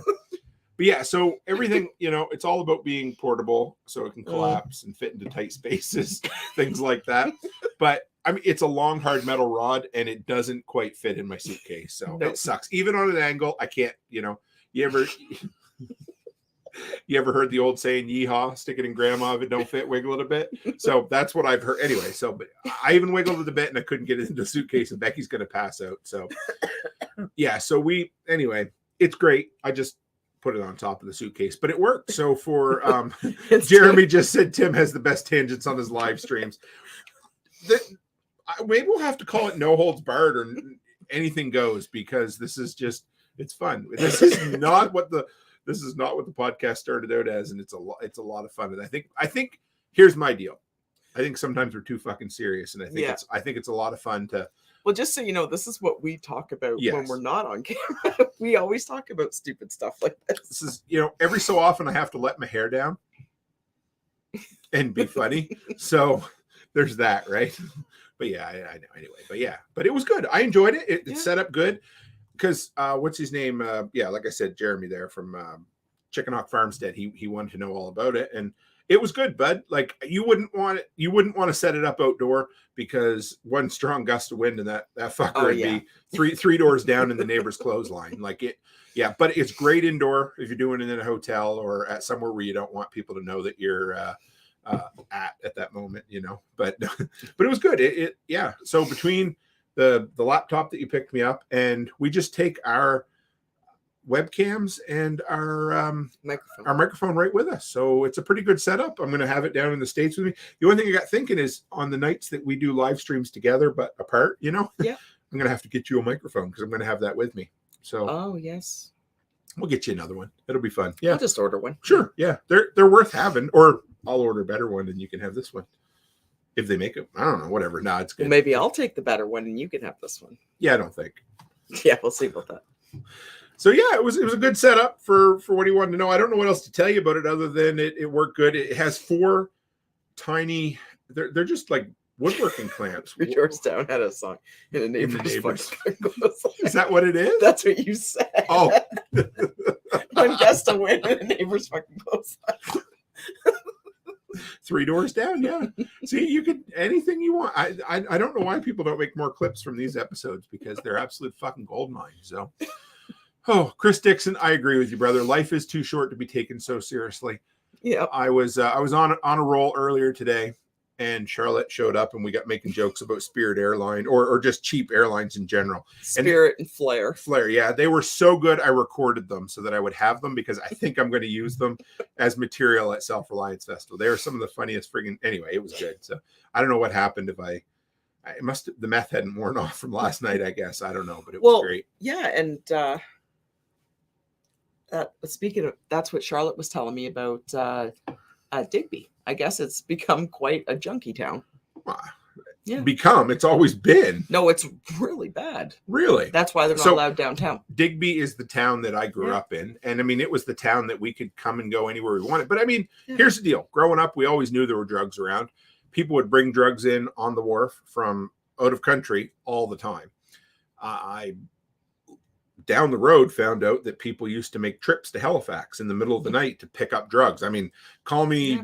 No, but I guess, that's why the kids aren't allowed downtown anymore. That's a shame, because I mean, I grew up down there. We would do whatever we wanted, get down and climb all over the cenotaph and jump off the backs of buildings and climb down underneath, where the pillars were. So like when the tide comes in, there's those pillars there. We'd climb under the buildings before the tide would come in, not get caught. It's just silly, stupid shit like that. But so that covers. Oh, tell them about your new mop. That thing is fucking incredible. I really don't want to say too much about it until they give me some sort of endorsement for this. Sure. No. So where did you see it? What's it called? I don't know how to pronounce it. I don't know if it's Tinico or Tinico. Okay, whatever. Okay. That's fine. That's better than I would have. I would have called it like... it's Tineco, I believe. And I seen it on TikTok. And I don't want, like I said, I think they should be giving me some endorsements for this. But I'd love it if they did. But if anybody, tag them in it, Tinico, Tineco. It's like we will do a review on this. It's a power mop. It's a vacuum. Power mop doesn't really do it justice. No, it's a vacuum and a mop at the same time. And I got it on Prime Day. Mm-hmm. It was Because you've had your eye on it for quite a while. I had my eye, yeah, and Prime Day it was $100 off. So I'm like, okay, well, you know what, I'm gonna get it, and if it doesn't work or if I don't like it, I can send it back because it came from Amazon. So I got it. Really, really easy setup. Came with 2 bottles of chemical. Came with 2 brushes, and the brushes look like paint rollers. They look like paint rollers, yeah. So you do that again. What was the shape? like a meat, like the meat. Okay, there you go. All right. So like, they look like paint rollers, and then you fill up a little reservoir with water in the cleaner, and it's totally cordless, and it's like self-propelled. So it's like a self-propelling lawnmower. Right. So when you turn it on and you pull the handle down, it propels. And so like there's no effort whatsoever in doing it. And it was really like, and it's funny, you don't realize, because you mop the house every day. Well, I'm really, really particular about my floors. I like my floors clean. It's funny you didn't use the word anal about your floors. I was like, that's really weird. Okay. No, I'm very particular. It's because we have all the dogs, and they're always bringing stuff in, and I'm so particular about the floors. Yeah. So I have a Swiffer mop, I have a spin mop, I have a steam mop, and I steam mop my floors probably twice a month, and I Swiffer mop and I spin mop probably every day, every other day. I Swiffer mop every day, and you think the floors are clean. You think that they are clean. So because like the day before I got my mop, I had Swiffer mopped and I spin mopped, and then I put this I put the vacuum together and everything, and I did the floors, and the water, and it collects water. Water looked like chocolate milk. It was probably it was disgusting. So I went over my floors like 3 or 4 times, and never have they, like, even walking on them, they felt so clean. And it is cordless, and it has it's not USB chargeable. It has an AC adapter. AC adapter with it. Yeah. So I go over my floors. I went over them 3 or 4 times. The water like just kept getting lighter and lighter. But the best part about it is you put it on this little tiny black mat and you plug it in. It is pretty cool. You press the power button for 3 seconds, and it self cleans. Is this one right? The floor 3. 3. Okay. It self cleans, so you don't ever have to clean it. And so it really works. It really works. Like, yeah. The first time I did it, I cleaned it. I ran it like 4 times to clean it. I cleaned it until that I believe it's that. Okay, one. I'll bring them up anyway. Yeah, I cleaned it. I cleaned it until the water ran clear, and it's clean. And then I just did it again tonight, and I do it all, and the floors look so good. And we just put all the new vinyl flooring down, and it doesn't leave streaks, and it vacuums up, and it picks up dog hair, cat hair, and it picks up like it's incredible. Like, I just love it. There it is, guys. I mean, so and there's not much to it. It's actually pretty basic. The thing is powerful. What's cool about it is when you go to push it forward, it recognizes you're pushing it forward, and then it starts self-propelling. Yeah. But as soon as you stop going forward, it disengages. So it must have some sort of. As soon as you put the handle up, it stops. That too. But yeah, did you notice when you go to pull back with it, it doesn't pull against you? Yeah. It's smart enough to know that you're not going forward anymore, so it stops spinning itself. And the whole thing of it cleaning itself is incredible. It's not a gimmick. That's what I'm like. No, it's not. Well, and that's what I was thinking when I bought it. I was like, okay, well, that's why I said I'm going to try it, and if it's crap, I'll just send it back. But I am serious. This is probably the best mop I have ever had. The only qualm about it is I wish the water reservoir was a little bigger. Bigger. It's about the size of a really large coffee cup. It is. And if it was because like if you're on a really good cleaning streak, then it runs out and you have to refill it. But I wish that was a little bit bigger. But I think if they made it too big, then it wouldn't be as portable either. Yeah, it wouldn't. Yeah.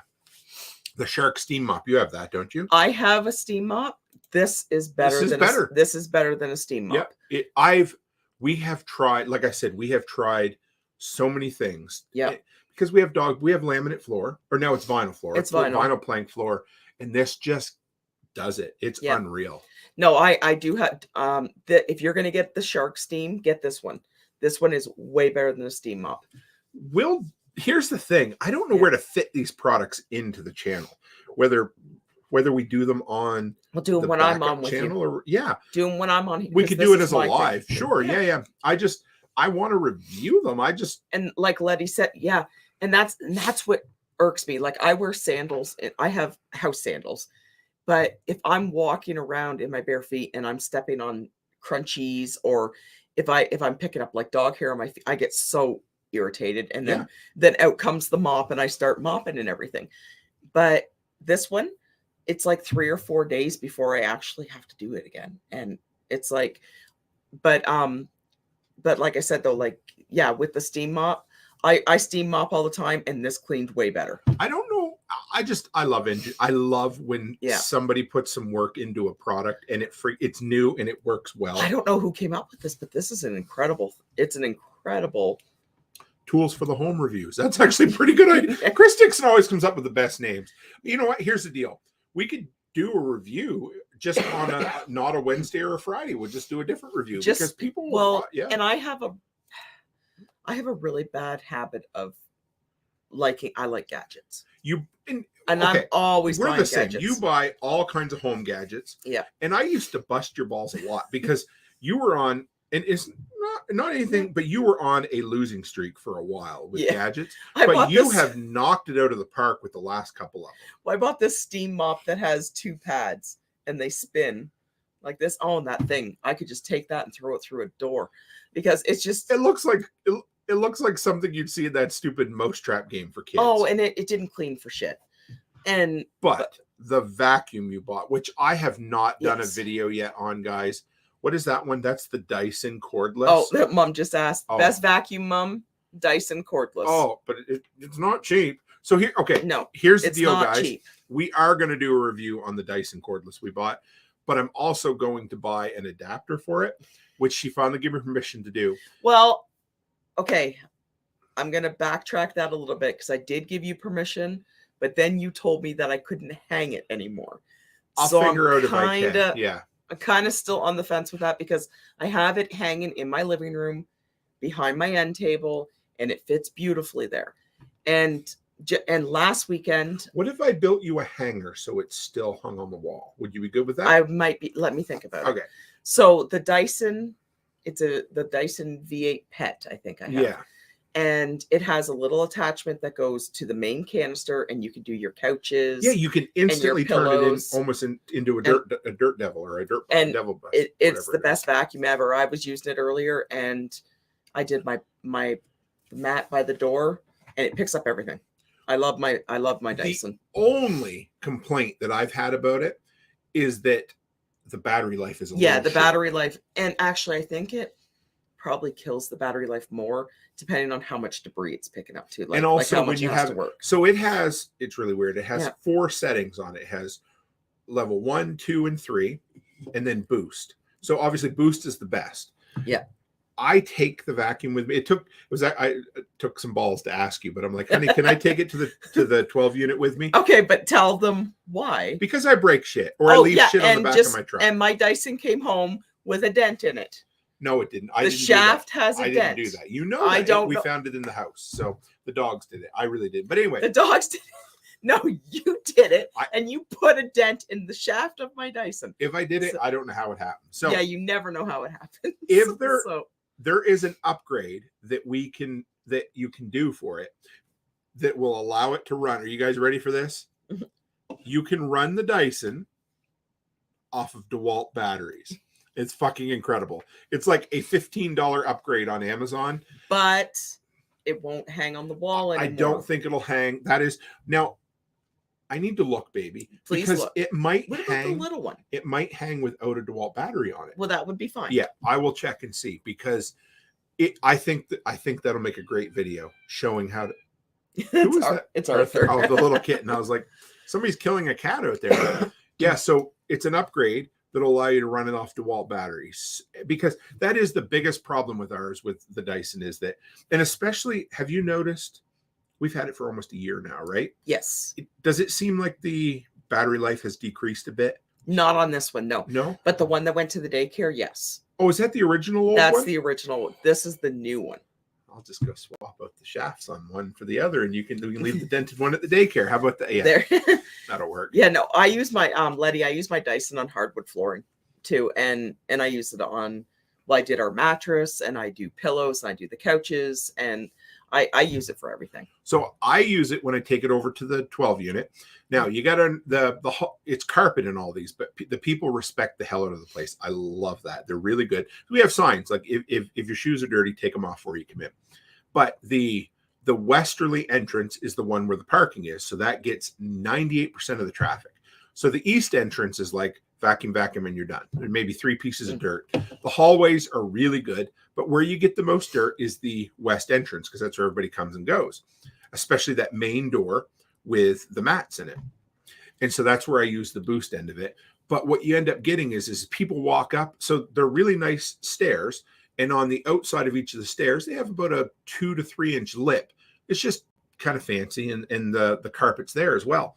But that's really hard to vacuum. So what I do is I leave the aluminum shaft on it, but I take the head off the vacuum, and I just use it like a sucker hose all the way down, and it works great. Hence how it got dented. Yeah, no.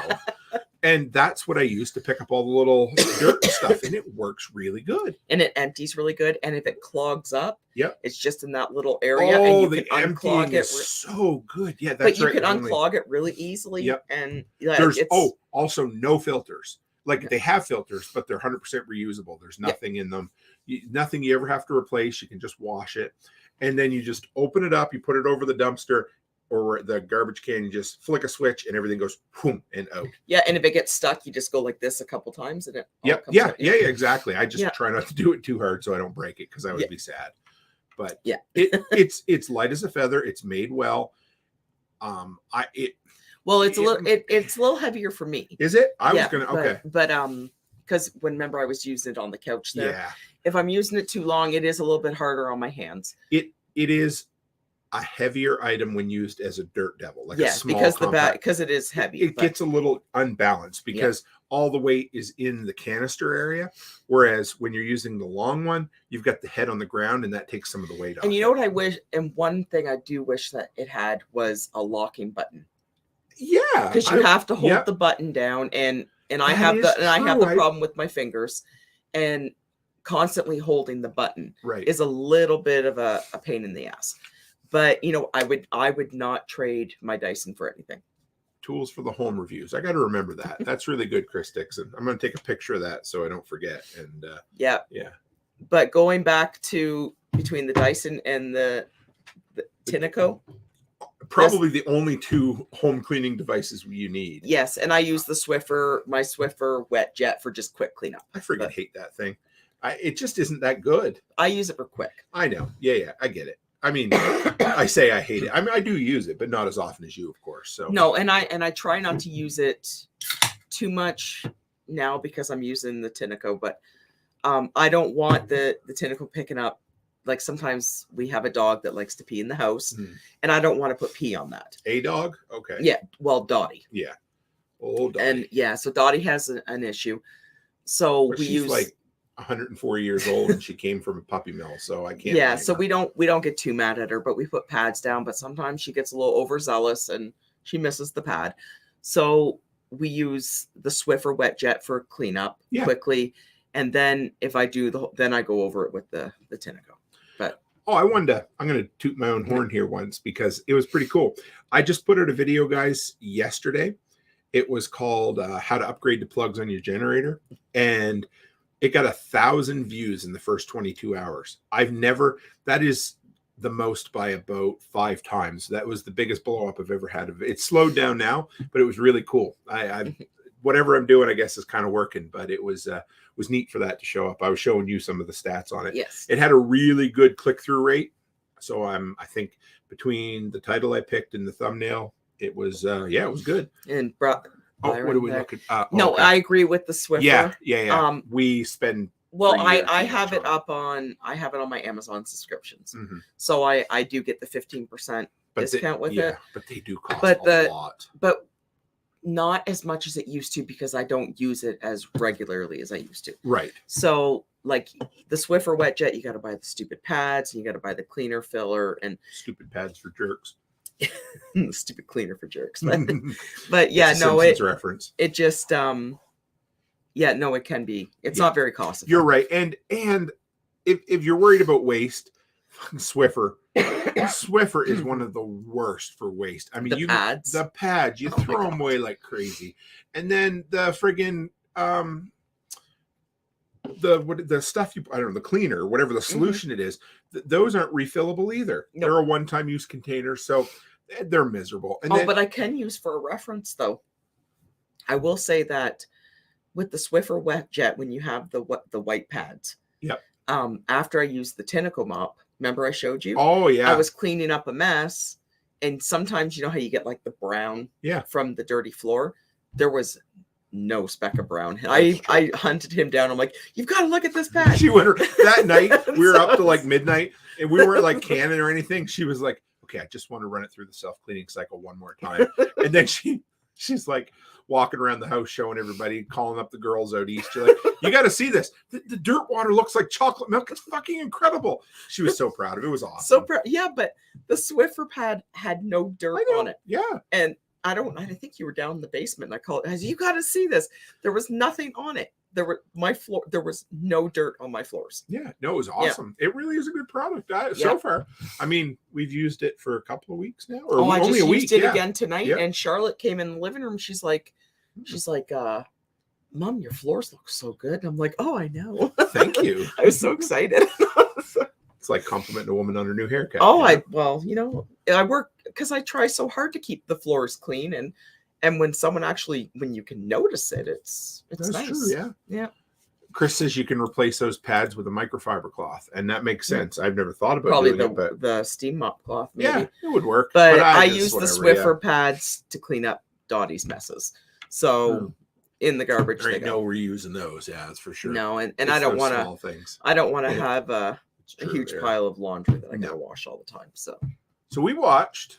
I wanted to shout out one more thing for anybody who lives in Alberta, and I don't know if anybody else collects records or likes records, but I found a good old-fashioned record shop in Edmonton called Listen Records. And it was right next to my silver and gold shop that I go to. And I never noticed it before. And it was the coolest friggin' place with the best prices and the most awesome selection. And they let dogs in there. The dude just walks in with his dog. Not like an emotional support dog or anything. It's just his friggin' dog. And he's just in chilling. And it's just the type of place. It reminded me of the video store, like movie rental places from the 80s and 90s. Everybody just goes in to hang out, chill, and talk. But man, I picked up a Nirvana record that you can't find anywhere. And I picked up the Pixies, Where's My Mind album, and both I've never seen on the shelves anywhere. But they have new and used records, so it was a cool little adventure for us. And since we were Friday last week, so we've been 8 days, right? We watched 3 movies this week, which is unheard of for us lately. Hey, do you want me to bring up Letty's comment there? She said, "I was mopping with my O-Cedar spin mop this morning on a work call. I do enjoy that spin. The water was gray we've used a spin for quite a while too. I have a spin mop, but I find it's the Mylita one, isn't it? Yeah, the Mylita one. The one I'm having problems with the spin mop is this, especially this time of year, the mop heads, they stink. If they it's like a one-time use, and then they're down in the washer. And then I end up getting, and of course I ordered extra. Last time I did them, I think there was like 8 mop heads down here, and then I have to bleach them and wash them, and they started getting warped from the dryer, didn't they? Which is our own damn fault. We should have just put them through the washing machine and left them out of the dryer. Well, see, the problem is we could now because I've started bleaching them. Right. But before we weren't doing that. We were just using laundry soap. Right. Yeah. Yeah, I don't like them. I don't find. I mean, they do work. They but do. They're hard to. I guess it's because we're dealing with dogs, right? Yeah, but of course, the one time there we had the girls watching the dogs for us, and I had the spin mop water, and they used that water like the whole week. Oh yeah. And we came home. Remember, the whole house smelled like dirty mop head. Yeah. And they're just kids. Yeah, like they're only like 15. They didn't know any better. But I was just like, I was so grossed out. I was just like Letty says one container like of water. No. So there is a new one that solves that. Remember, you got the one that keeps the clean and dirty water separate. And I hated it. But it was just all it did was include or introduce complexities to it. Yeah. It was new parts, not more moving parts, but more parts that could go wrong. It didn't work as good. No, we fucking took the top off and just did it normal. Well, anyway. it doesn't hold as much. It doesn't hold as much. And didn't we find that dirty water was spinning out like, oh, it's because we took the top off it. Yeah, it just essential oils would help. Yeah, it would. But yeah, Martinson says the nut comes off the end and gets lost. Yeah, for sure. Like they're good in theory. We used them for a while, but I think you're pretty stuck on that, right? So I love this new one. Letty says that double container one got horrible reviews because it was a piece of shit. That's why. I was so excited about it when it came out, and I was like, "Oh, it's going to keep it separate." So I, of course, because I have the old spin mop and I've got the new one because I have a problem. But it's but I don't like the new one. No, not at all. And what ended up happening was we just took the top container part off it, and then it became an inferior version of the original. Well, yeah, but now when you spin it, the water shoots out everywhere because it's sitting up too high. Yeah. Oh, it's just gross. That double one was somebody somewhere trying to fix a problem by making everything else worse. Yep, they didn't improve it at all. Honestly, that spin mop's going in the garbage. Yeah, because unless somebody wants it, but no, this Tinaco mop, that's all I'm using. Do you want to give so we watched 3 movies this week. Yes. I think this is the one we want to talk about the most. It don't matter. Yeah. Well, let's do the bottom one first. So we watched Sisu. If anybody has seen it. Yeah. It's okay. They claim it was advertised as the John Wick of World War II. It takes place in was a Scandinavian country. Is that where it was? Or I don't remember. I thought it was like Ukrainian. Maybe. Yeah. So the dude, the problem was in here, and Nate and Aaron, they said they've got it on their to watch list, and it's entertaining, but it was one of those films, and we won't spend much time talking about this one because it was just okay, but it was one of those films that it showed everything in the trailer. Finland, thank you. Yes. Yeah, I was gonna say that we seen the trailer in the theater, and basically it was the whole movie. All of the best kills. Yeah. Honestly, would have been so much happier if I'd have just stumbled on it on Netflix and watched it on a whim. Yeah. Or if I'd have seen, oh, hey, it's got like a 98 on Rotten Tomatoes, let's watch it. That it would have been way better because all of the best not all, I would say 80% of the best parts were spoiled from the trailer. Yeah. So that's what made it a little disappointing because the entire story is told in the trailer as well. So it was a complete opposite experience of the horror movie we watched last night. But let's talk about John Wick 4 for a minute. I liked it. Best John Wick since John Wick 1. Yes. For sure. Yes. The other 2 were good. Well, John Wick 2 was okay. Sure. Yeah, they were all good. But the one with Halle Berry, no, that one wasn't good. I did not like that one at all. The 1, 2, and 4. 3 could just go away. Yeah, I know. But I watched 3 because Keanu Reeves is awesome in it. But the 4th one was really good. I liked it a lot. The 4th one had a lot of Kill Bill influence in it. Yeah. I actually read some reviews after Becky and I talked about it, and they had mentioned how it almost was like Kill Bill Part 3. It was so good. I would say the best action set piece of any of the John Wick movies, in my opinion, was when they did the top-down scene where he's going through the apartment complex or whatever, the warehouse complex in France, and he had the dragon's breath shotgun. I mean, totally impractical. When I seen it, so they're doing this. They said John Wick 3 kind of jumped the shark. They did not need to have Halle Berry in it. I know. I'm not a fan of Halle Berry at all. A great actor. I don't like any of her. I think the only one I've ever actually really watched was The Call. Oh yeah. Yeah, I don't like her at all. And it just seemed like it was just kind of thrown at you. Like it didn't make sense at all. What I liked about John Wick 4 was it was action. They give you all kinds of action, and they give you a bunch more of the lore behind the story, but it never felt made up or forced. Everything about it just felt right. But it connected 1 and 2 as well. Like see, I can't even remember number 3. But it had talk about the hotel and everything like that. And of course then it made the the bellhop or whatever. Oh yeah, because of course he passed in real life, and but it's like, but they made it I don't know, it's just a better connection than what number 3 was. Yeah. And number 3 just kind of seemed like it was kind of like, like, is that the "you killed my dog" guy? yeah, that's him. Yeah. But it was so good. So this top down shot, I mean, Dragon's Breath is one of those. I think it was basically designed for YouTubers to do cool videos on YouTube, because I don't think it has a lot of practicality in real life. But boy, the shots they did were incredible. It was fun. Then there was a stairway scene that went on forever, and then I won't ruin it, but of course the entire movie is heading toward the showdown at the end of it. And it had Skarsgård, but I can't. Oh yeah, which one was it? The one that played Pennywise. And he was actually really good. Yeah, he was. Like the accent. It was weird. Yeah. Well, he was French, but yeah. You know what? I don't think he could have just let him keep his accent. Yeah, I don't think he has an accent. Well, he must. He's from Australia, isn't he, or something? No, they're Swedish. Scandinavian. Yeah, of course. I don't think he has an accent. Like, but I don't think he needed the French accent. I really don't. But he was really good in it. Chris Dixon says he needs to watch them. Don't waste your time on number 3. Yeah, but they're the best. They're as close as you're going to get to modern day kung fu movies from like the 60s and 50s and whatever. And Keanu Reeves is awesome. But they're just so good. The gun work in it is incredible, and the martial arts are good in it.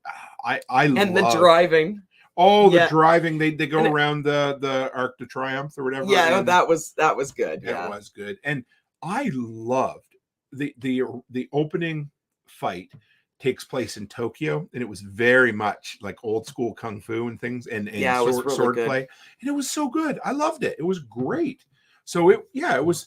I'd give it 5 stars for sure. Well, and I'm glad we watched it at home, because it's a very long movie. It's almost 3 hours long. It's really long. But it was good. Even though I love that opening scene, it still didn't it feel like it took a while to get going? It did, yeah. Yeah, but boy, the last 90 minutes, you're on the edge of your seat. Yeah, and no. This movie has as much heart as the first one. Yeah. Yeah, for sure. So we'll leave it at that. And then last night, Becky took me on a date, and we watched Talk to Me, which I'd never heard of. Never heard of it either. If you see the poster, you're going to think it's some cheesy, I don't know. The poster doesn't do it justice, because it's a severed statue hand. Well, and I didn't even know what it was until I was going through the Cineplex, because we were gonna go see Oppenheimer, and then we talked about another one. No, that was it Oppenheimer? That was it. So I said I'd rather have a needle in my eye than watch Barbie. Yeah, no, I have no interest in Barbie either. But we were so scrolling through, and I was like, oh, this is a horror one.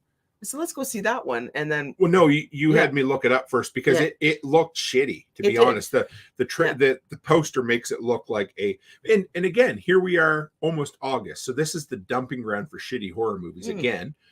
And it was anything but. We looked up Rotten Tomatoes, and it had was it like a 97 or a 94? Yeah. It was really. Yeah, it's an Aussie film. It's a very tight 90 minutes. The thing. Yeah. But you know what? So this is not a slam on the movie. It felt way longer than 90 minutes. It did. But that was a good thing. The only thing I didn't really quite like the ending. Yeah, the ending is a little ambiguous, and we won't give the ending away. No, I won't say. But it was a good movie. I didn't mind it at all. No, the writing was. I've been blown away.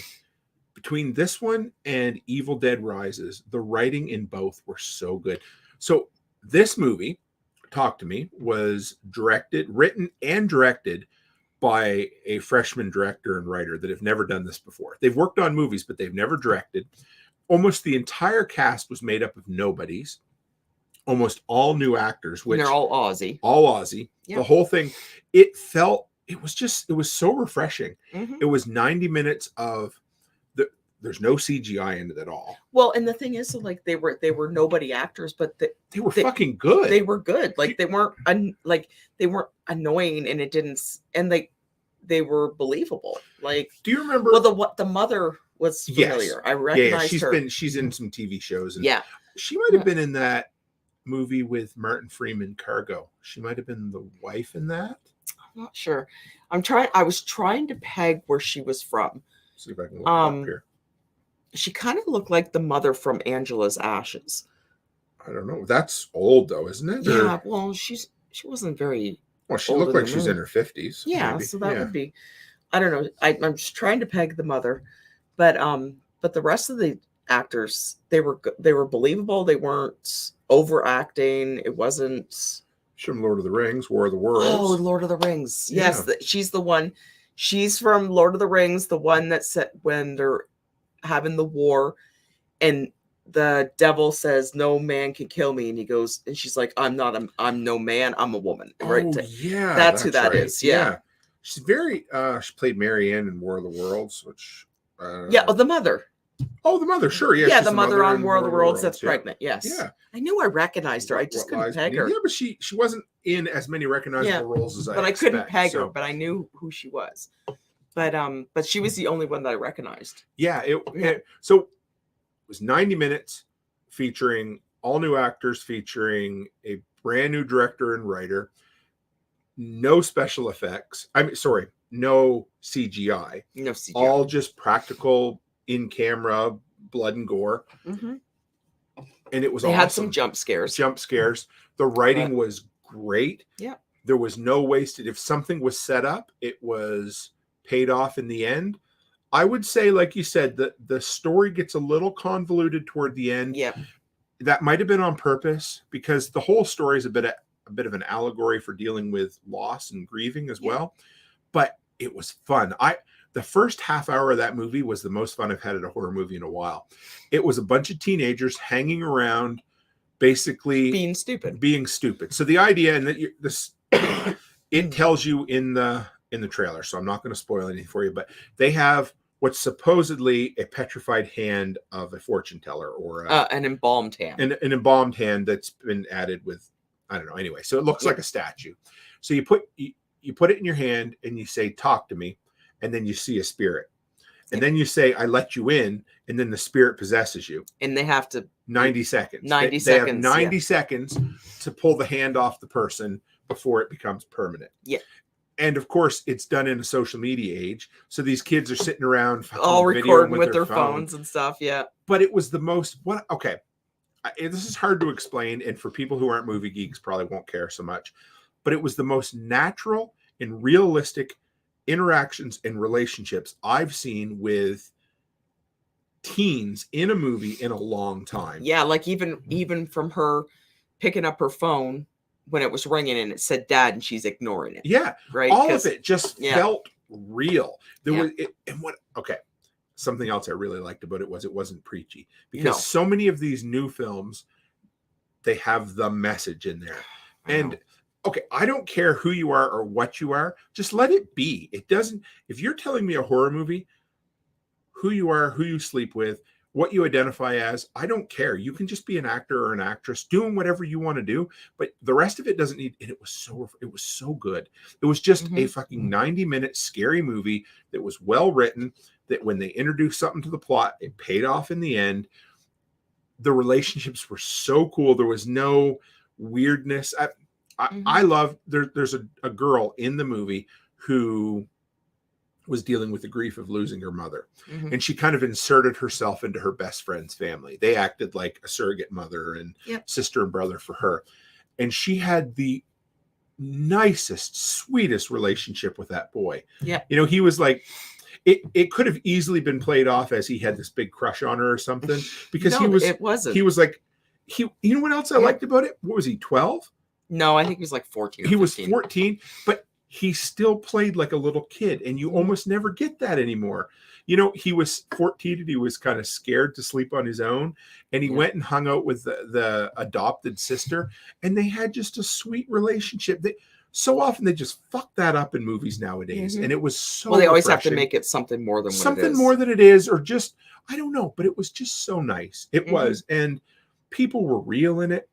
The mother got a little annoying at times, but she was dealing with her own shit too, right? Yeah. I think what happened to the dad was it a divorce? They never said. Yeah, so I think it was a divorce. I think that's what was Probably, implied. But so it was a great film.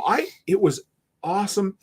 And the best part, it was made for $4.5 million, which might sound like a lot, but that's peanuts today. And I was checking out the box office tonight, and they are going to end up doubling their money in their first weekend. So, and that's just domestic. So who knows what they'll make. Typically horror doesn't do as good worldwide, but whatever. If they can make $20 million off a $4.5 million investment, absolutely. I'm all about these small contained horror films. Keep making $4 million horror movies, because nobody needs Indiana Jones and the Curse of the Geriatric anymore. Like nobody needs a $400 million movie of a Barbie. CGI Harrison Ford running around pretending to still be young. And nobody needs a $400 million Barbie movie either. Well, I think Barbie was only about 80 million, but we don't need, nobody wants a candy coated 90-minute commercial for a Hasbro property Mattel. that is pretending to be, or is pretending not to be, like a modern political soapbox. I haven't even watched it yet. I haven't watched any of it, and honestly, I don't think I've seen any of the trailers really. No, I have no interest in Barbie. One Step Closer says, imagine a movie that focuses on a character and plot. What an idea. I know.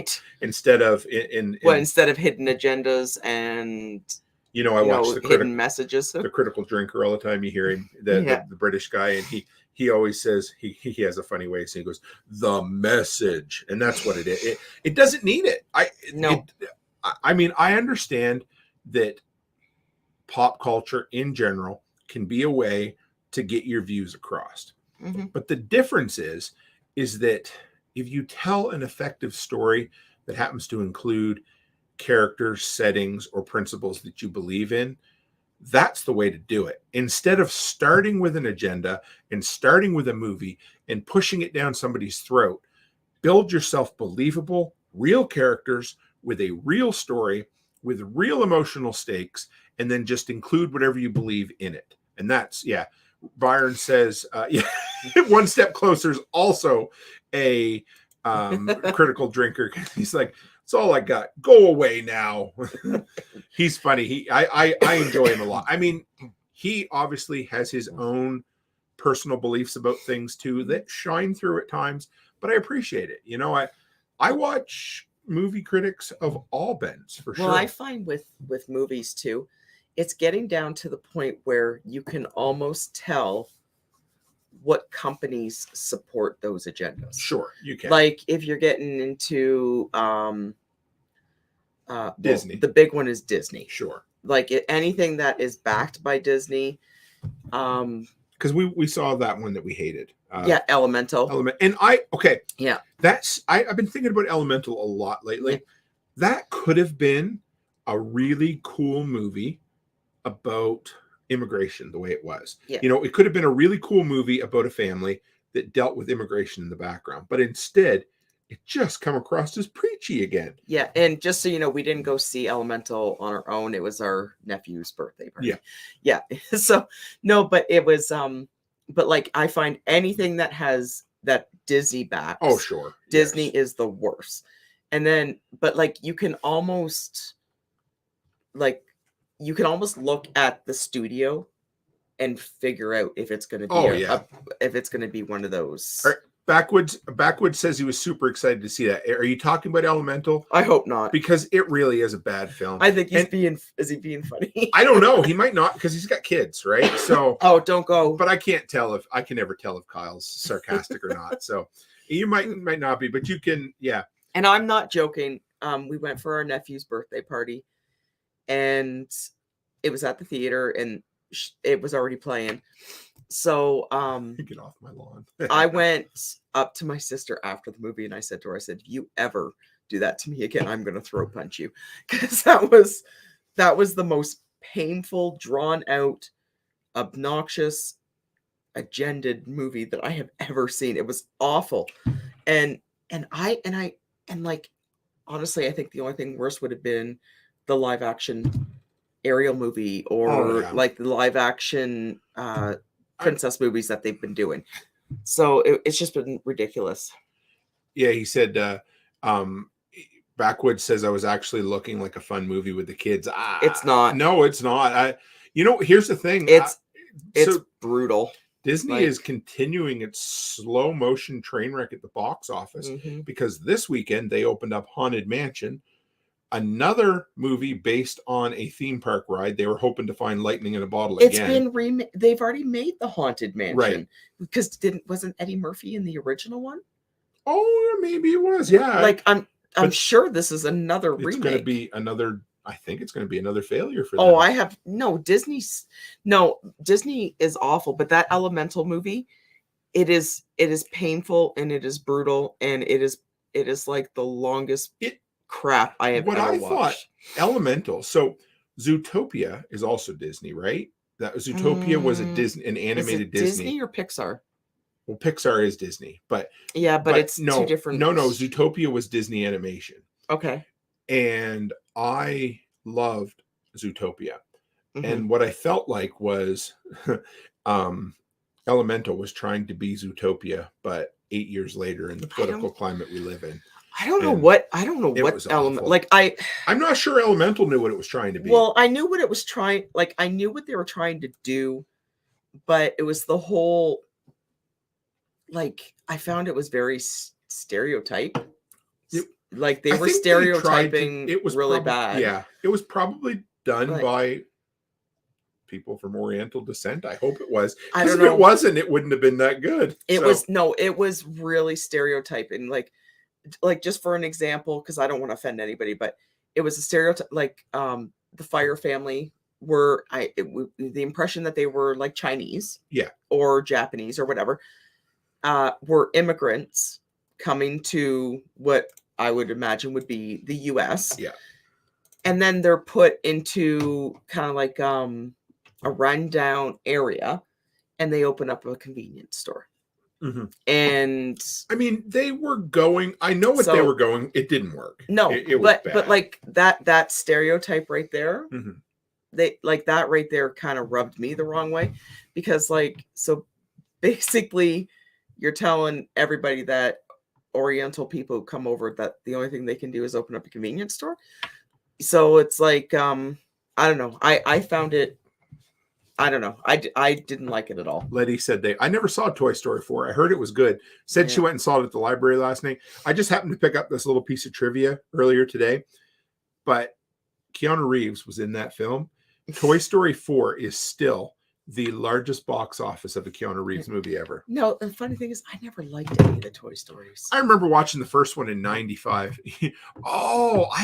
Everybody was talking about this. Keanu Reeves is Duke Kaboom, a Canadian treasure.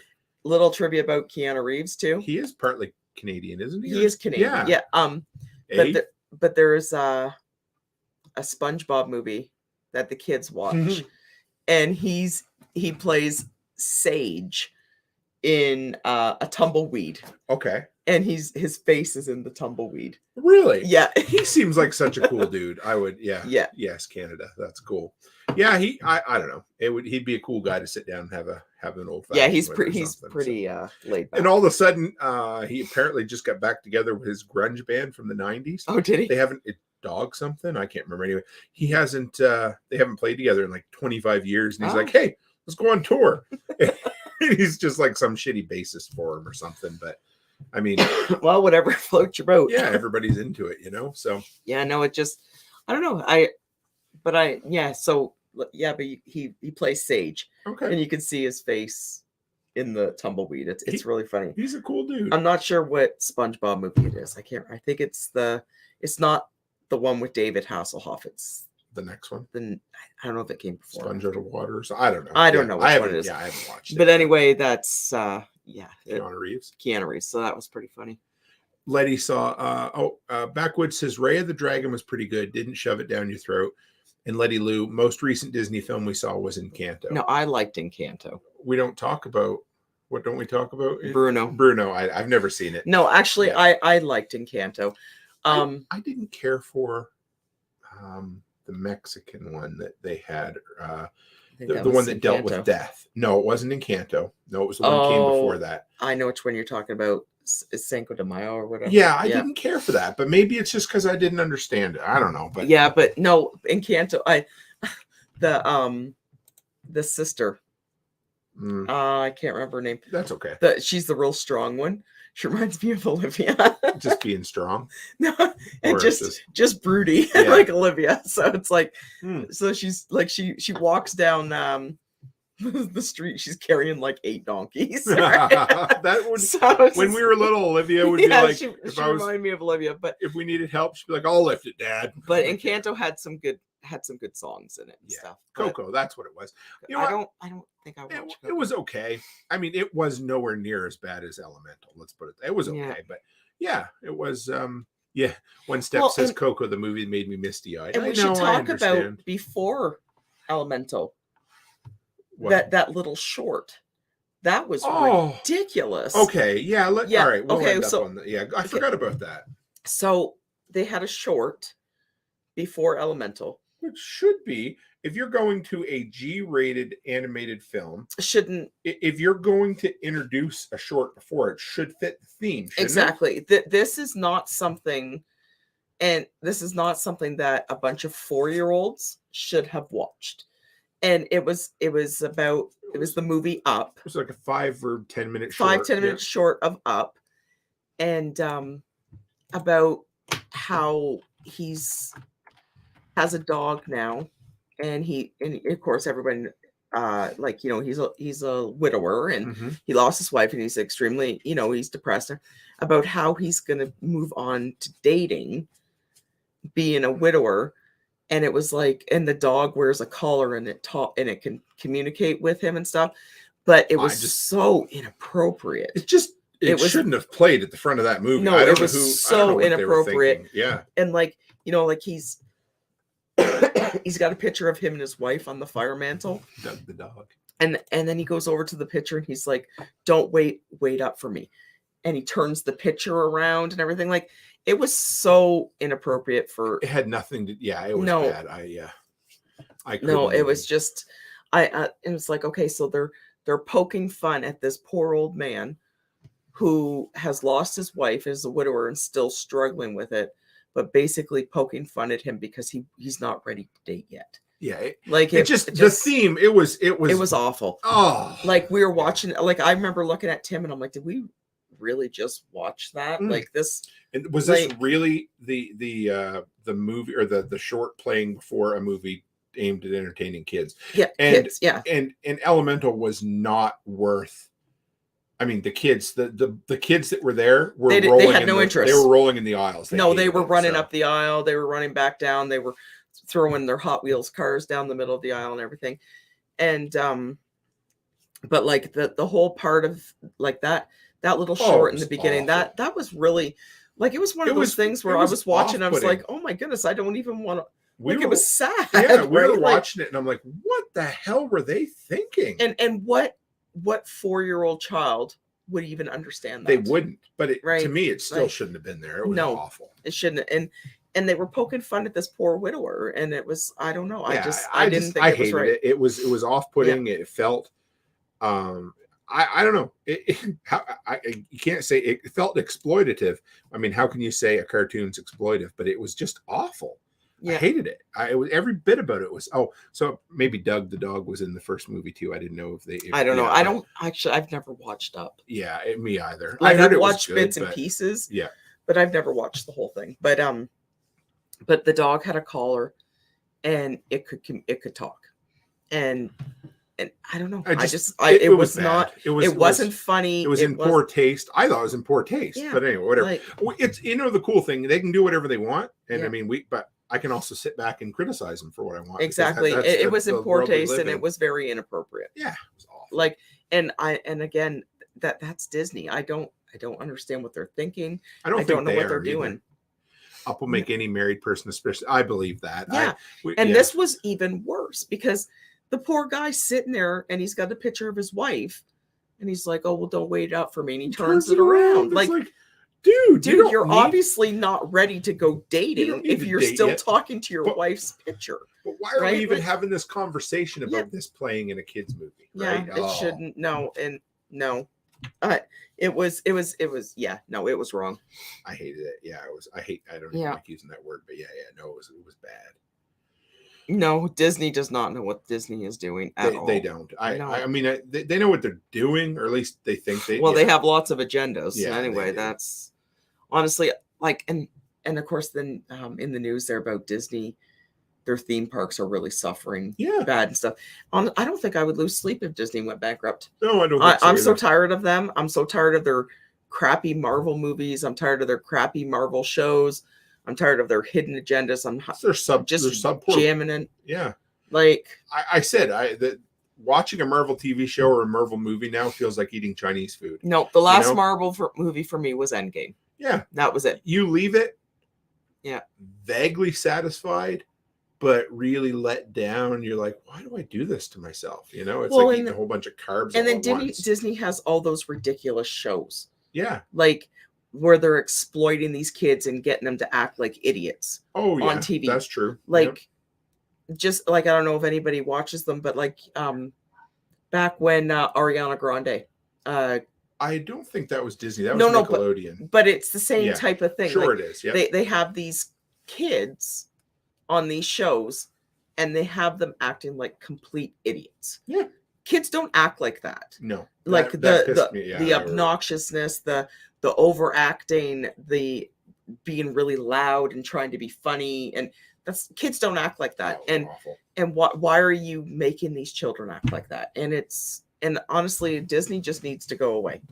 Like, it's just awful. I don't like what they do to the kids. Yeah.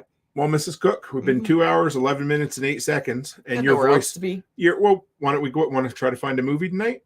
Sure. See if we can watch something, because by tomorrow you're going to have no voice again. You've done really well tonight. I didn't think it would hold up for you, but yeah. Listen, look at the chain Disney left Britney Spears. Exactly. Yeah, exactly. Because they destroy their children. Oh yeah. I hate even thinking about it. It's a sin. Those poor kids. I mean, you look at how messed up they're going to be. But.